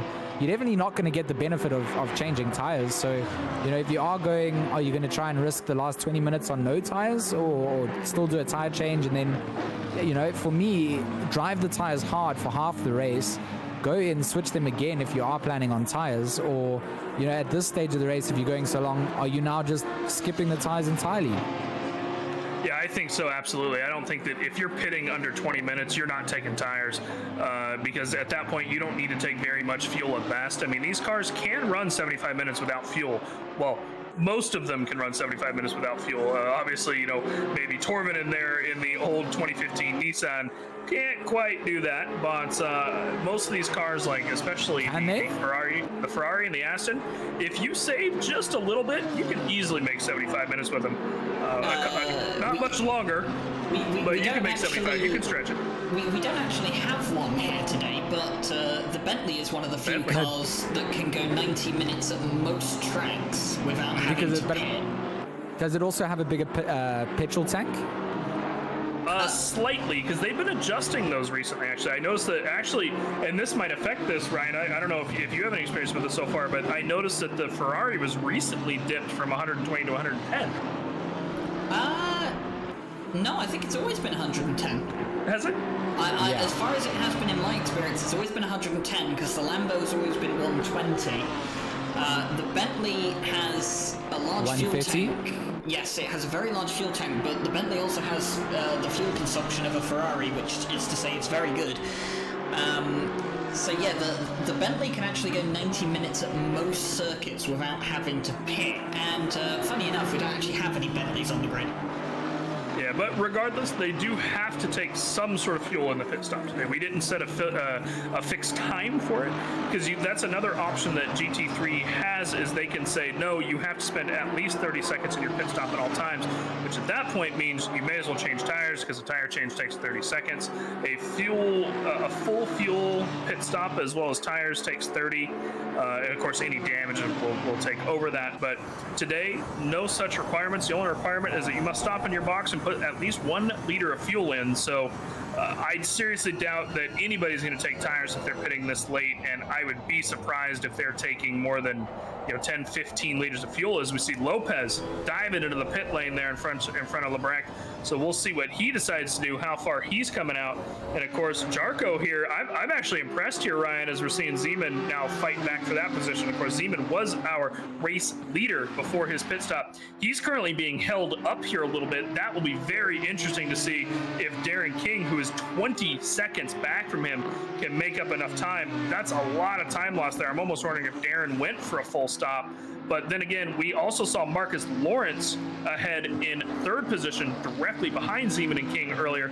If he makes a short pit stop and Zeman's being held up behind Torvin in here, does he make up the positions, and is he able to get out potentially in 1st position as the pit stops kind of finish here? But Lopez looks like he has cleared his pit stop already very quick. I think at best he threw a few liters of fuel in and dipped out, and that's kind of what I'm expecting to see from most of these guys. Yeah, Jarkko Torvinen has done exceptionally well, and it looks like Zeman is finally going to get past the Nissan, as the Nissan goes very, very wide through Blanchimon. And that has cost Zeman quite a bit of time. I think you're right. This is falling into Marcus Lawrence's hands very, very well. And, Lebrec, it's going quite well for him as well at this point, if everyone else behind is being held up, even further. But Jarkko Torvinen, I think once he comes into the pit lane, we will see him start to drop down the order. But, I think in that 2015 Nissan, a top 20 is a solid job well done, especially in this field of drivers. Yeah, agreed. And if we just kind of look through the timing boards here, I mean, we're not seeing that he's, without a chance of finishing in the top 20 after his pit stop. I'm more concerned that he may get himself a drive-through, as he just went way off track there a couple times. Of course, we don't see their drive-through warnings until their warnings for track limits until they do get a drive-through. But once there is 3 warnings for using the track limits and getting a gain of time, the game itself decides that the driver will get a drive-through penalty. So we'll see if that does actually happen. And interestingly enough, Here's Lopez now trying to pull up to Zeman. Of course, that is that Zeman directly ahead of him? Is the timing board not open yet? It is, yes. So Zeman held up enough that Lopez has caught him after the pit stop here. So they're able to potentially fight for whatever position this might shake out to be. I'm going to take a guess at second right now, guys. I'm going to say this is a fight for second place, and Marcus Lawrence has potentially made up enough time. Well, I would agree with you, Mike, but I think it depends on what's going to happen with the 67 Lamborghini of Lebrec, because remember, Lebrec was being held up behind Jose Lopez, and he has stayed out. He's going to be carrying on, and if he can carry on at the pace that he's going, I get the feeling that he could jump both of these guys potentially once his pit stop comes to an end. But one thing we can guarantee, if Marcus Lawrence does not take tyres, he will lead the race. Yeah, absolutely. So, I mean, just looking at a couple of the last laps, just for some comparison here, right? So Marcus Lawrence on his last lap ran a 2:19.041, which is a full second and a half faster than I can even do in qualifying. I don't know about you guys. And Ismail Lebrec ran a 2:19.026. Now, in case you need some math done on that, that is 0.015 difference of a second in favor of Lebrec. That's how close these guys are right now. He's not really making up too much time, but he's staying very, very consistent. Now, of course, if we look at Zeman, who was our race leader earlier, he is about a tenth faster. In that last lap that we just saw, a 2:18.9 coming across. That's a tenth or two faster. But again, we have to discuss him being stuck behind Yarko for a while, who is running, 2:21s, 2:22s in that old Nissan. So held up. It's just how long did he get held up? And especially now that Jose Lopez tyres and brakes are going to be up to temperature, how can Jose Lopez get in on this? Can he close down Zeman and potentially, force him into defensive maneuvers, which could slow down the Audi even more? And that would, of course, make it fall even further into the hands of Lebrec. And don't forget Sundstrom as well. He's only 3 seconds behind the Lamborghini. He's got a part to say in all of this as well once he comes into the pit lane. But Lebrec is in the pit lane. He is going to be serving his mandatory pit stop. And I think it's going to be really, really important to see if he comes out ahead or behind of this duo right here. George, I have to say really quick, you know what I love seeing right here? These top 5 cars that we're talking about, right? We have a Merc, we have a Porsche, we have a Lambo, we have an Audi, and we have an Aston. That's just awesome. I love seeing that out of these guys, especially since these guys are all pretty equal in skill. By the way, I'm watching Lebrec. He made a stop and go effectively, so he's going to be coming out of the pits very quickly as expected. But yeah, top 5 cars here, George, all different cars, and I think that's just awesome to see. With these guys all being relatively equal skill. The variation in the grid is definitely something that I like to see. You see in a lot of league races, that's not something that happens.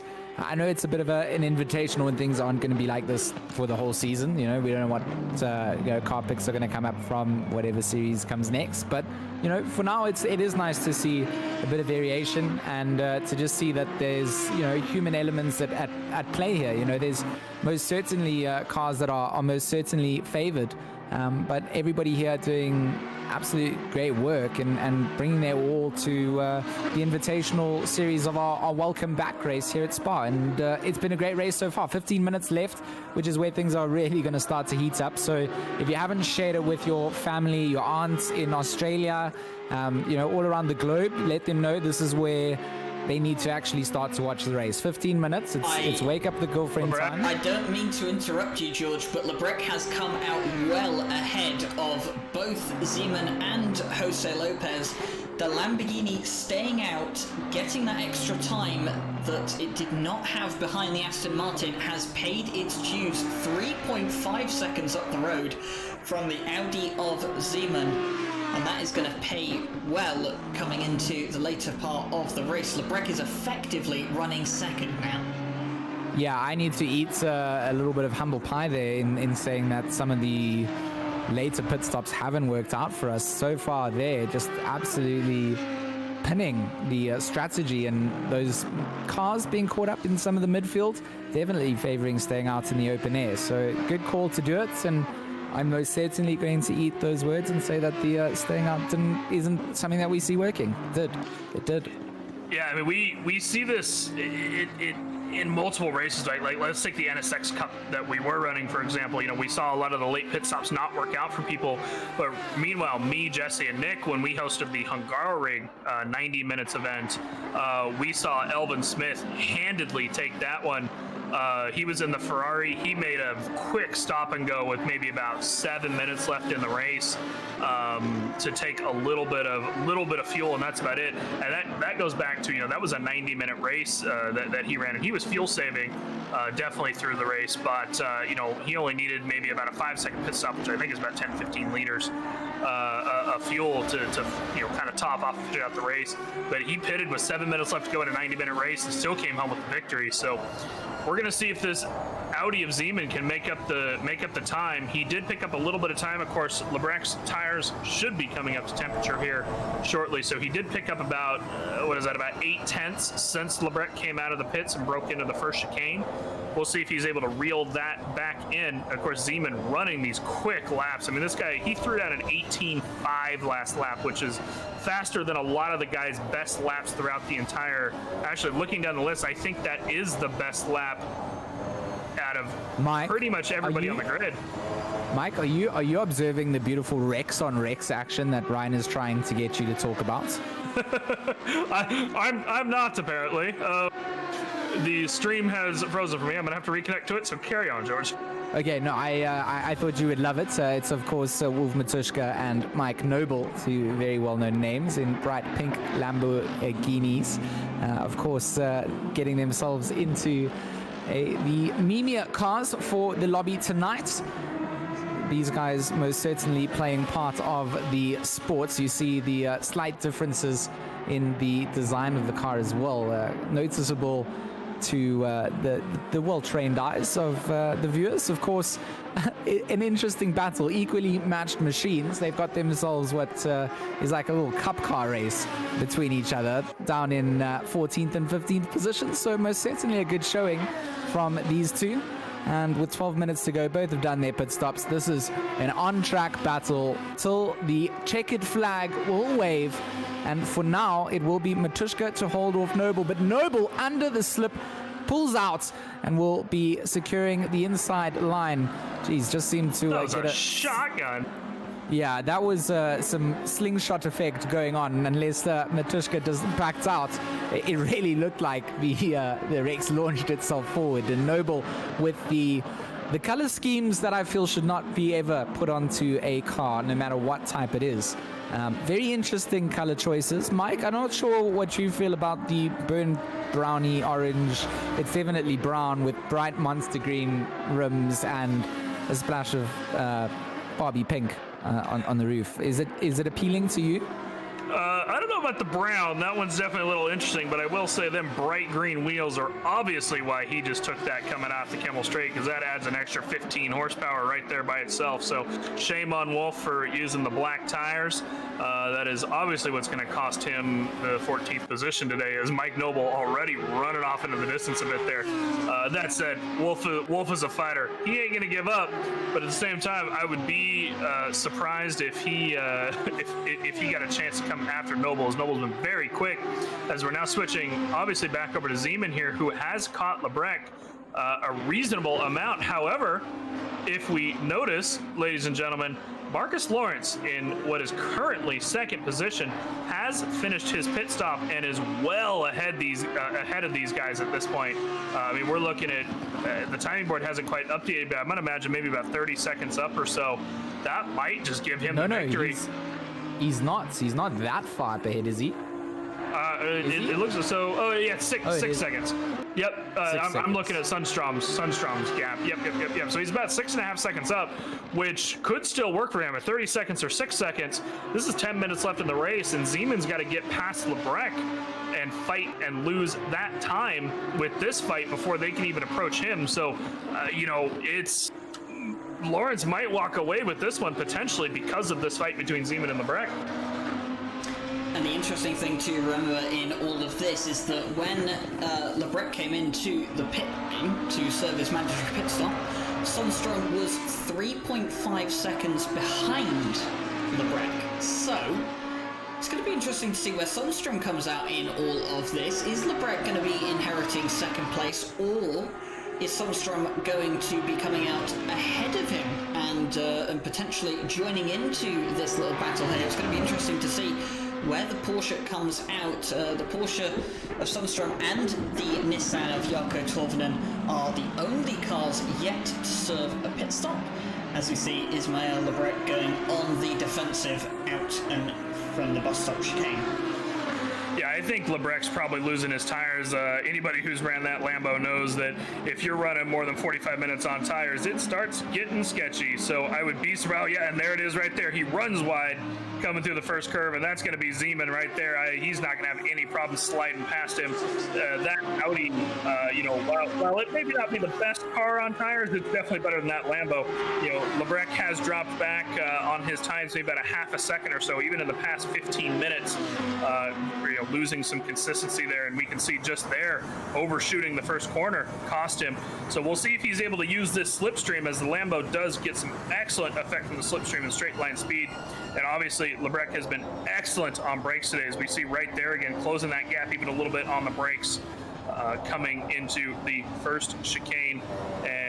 But I don't think he's going to catch Zeman personally, guys. That said, the gap between Marcus Lawrence and third spot, which is now Zeman, has closed about 9/10 since we talked about it a lap ago. Granted, Lawrence was on his out lap, but George, I believe Noble has just sprinted away from Matushka here, and this is Bart, which is one of Wolf's teammates now. Noble wasn't settling for one Muck Motorsports driver. He wants them both on the grid today, as they're going to come side by side, coming down into Eau Rouge here briefly. We'll see if one of them decides to break and get out of there. Noble does. He doesn't want to be side by side through it. He's going to try and get the run coming off the top of the hill, coming down into the Campbell Straight, and you can see he is sucking up. Bart is gonna have to go defensive here, but I don't think it's gonna matter. Noble sprinting across the outside. If he can get hard enough on the brakes here, he has got that clear. The BMW excellent on the brakes. There's going to be a little contact there. I think Noble thought he was a little bit more clear than he was, and that's going to force him around, and that's going to be actually a Wolf that has taken the position even away from Bart, and this is Vicky Thompson now coming up behind Noble. That's a couple positions there that he's able to lose. I'm sorry, was that Ryan Meenan, one of the Ryan Meenan brothers ahead? No, it just hasn't updated yet. But yeah, that's rough from Noble. I think he thought he was clear, and that BMW caught him just in the quarter panel and throws him around. He's going to have to put in some work now. He's got 5 seconds to make up here in about 6.5 minutes and whatever the overtime in here. That was rough. I tell you what, Mike, it does show you the incredible straight line speed that this little Gallardo car has. It can catch a BMW and just it goes alongside it easy. This little car, its handling is terrible.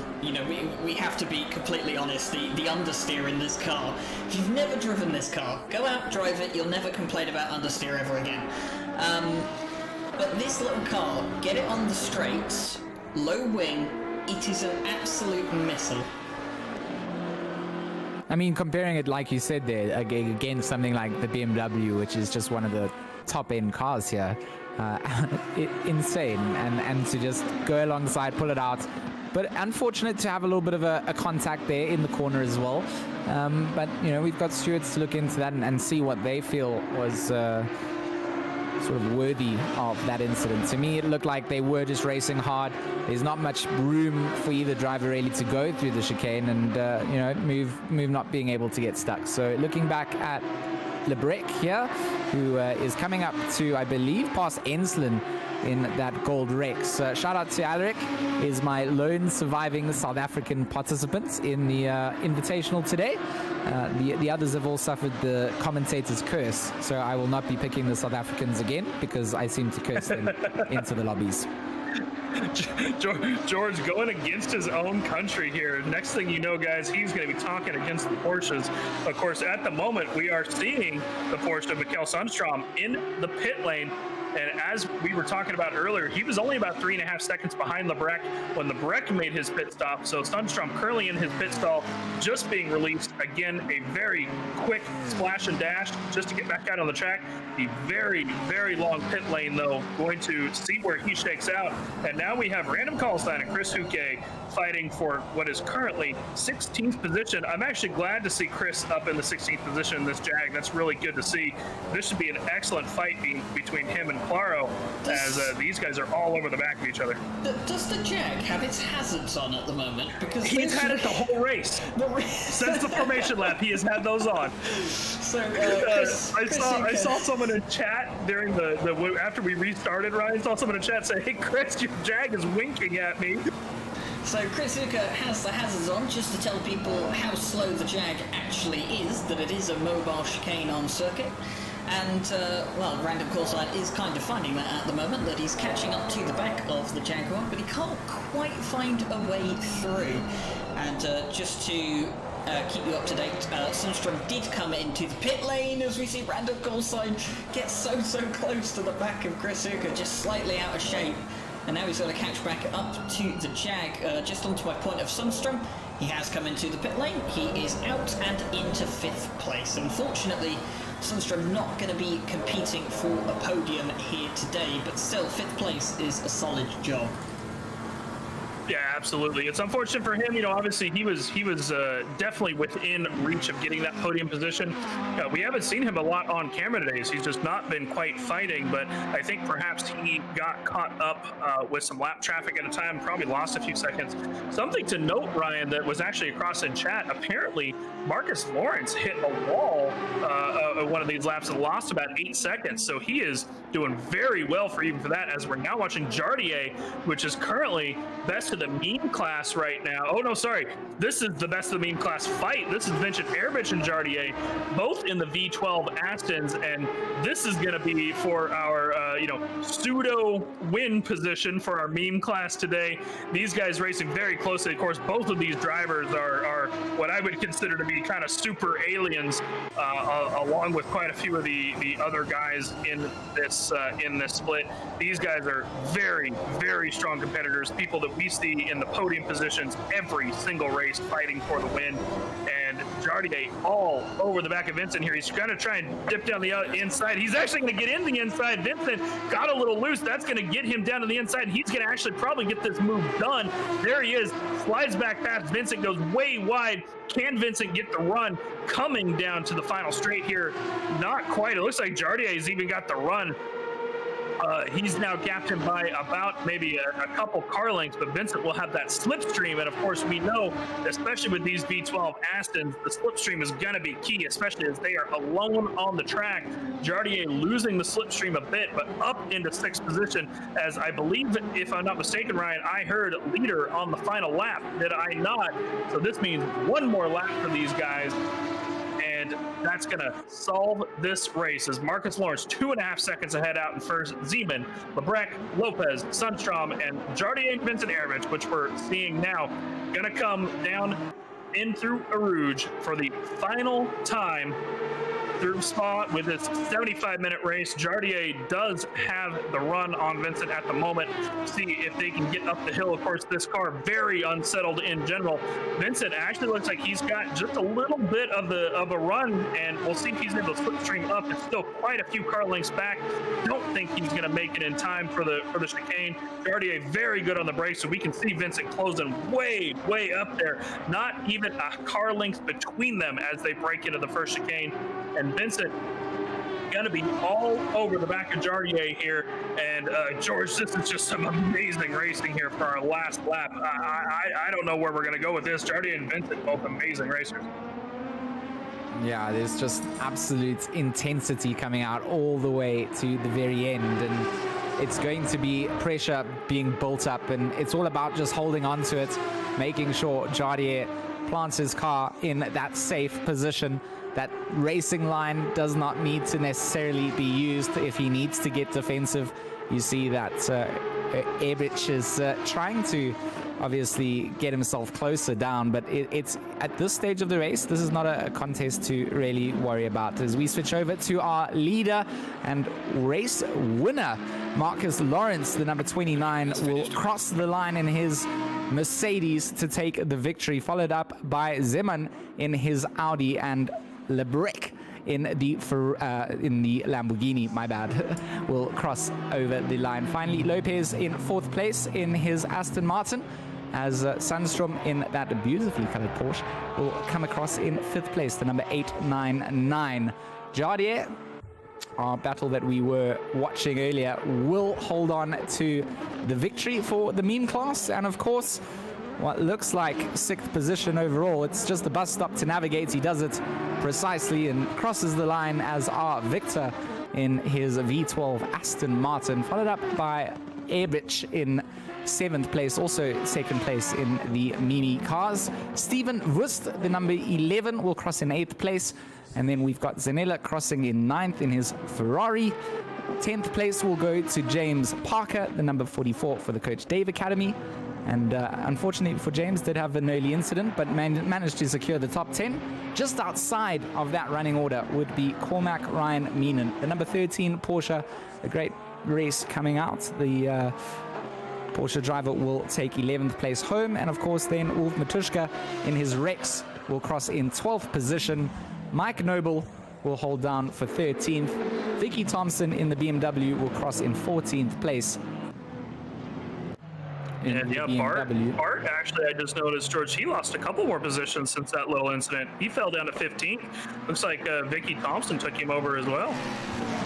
Yeah, Hooker will cross the line in 16th place, the number 99, Jaguar. Our lone Jag on the grid, and our lone old style Nissan will cross in 18th place. So great Top drive 20. coming out. Top 20 secured, and a great drive coming out. Looks like the rest of the order has all crossed over the finish line for us, as Wust finishes 19th, Enslin in 20th, and 21st.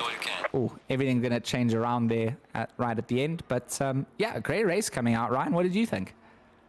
I think it was absolutely fantastic. Obviously, apologies for some of the delays that we had earlier on in getting the stream, or the broadcast rather, started, and the slight connection issues that we've suffered tonight. We'll have a look into those as well. But I think it's been a great race overall. It's definitely been very, very interesting to see, and top 3 of the main class, all Aston V12s. So interesting to know that if you want to run a meme series, Aston V12 is the way to go.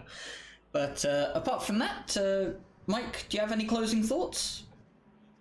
No, I mean, I think you guys summed it up pretty well. It was an amazing race, guys. We really appreciate you guys joining us here. Obviously, with everything that has happened the past couple of weeks, the community kind of getting behind us here to come join Racing Club International has been just absolutely amazing. Obviously, we ran 3 splits of a race today, broadcasted 2 of them, and we're just kind of getting back to business as usual. I would expect at least 2 of our series to be posted reasonably soon here. I know Tom Roberts and Stephen DeVoist, my co-admins, have been hard at work planning the Cup Series, as well that runs on Mondays, as well as the Friday Championship.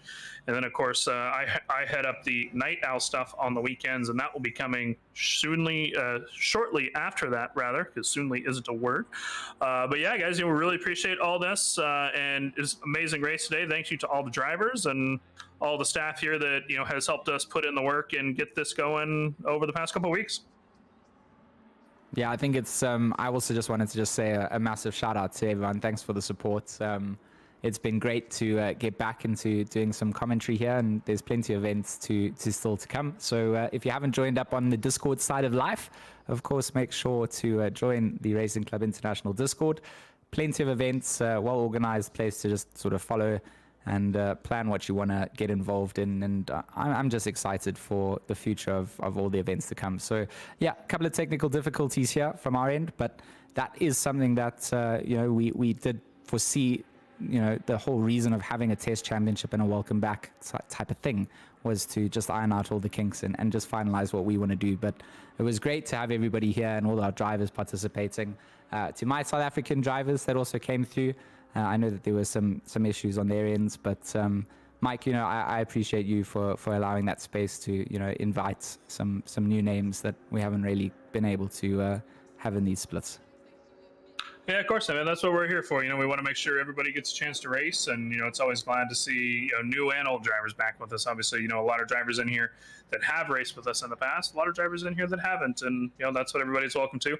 And that's the thing is, keep in mind, guys, for those people watching this race, obviously this was, these were our fast boys out here today, and girls, as Vicky, I know that Vicky was participating today, and perhaps some others on the list, and.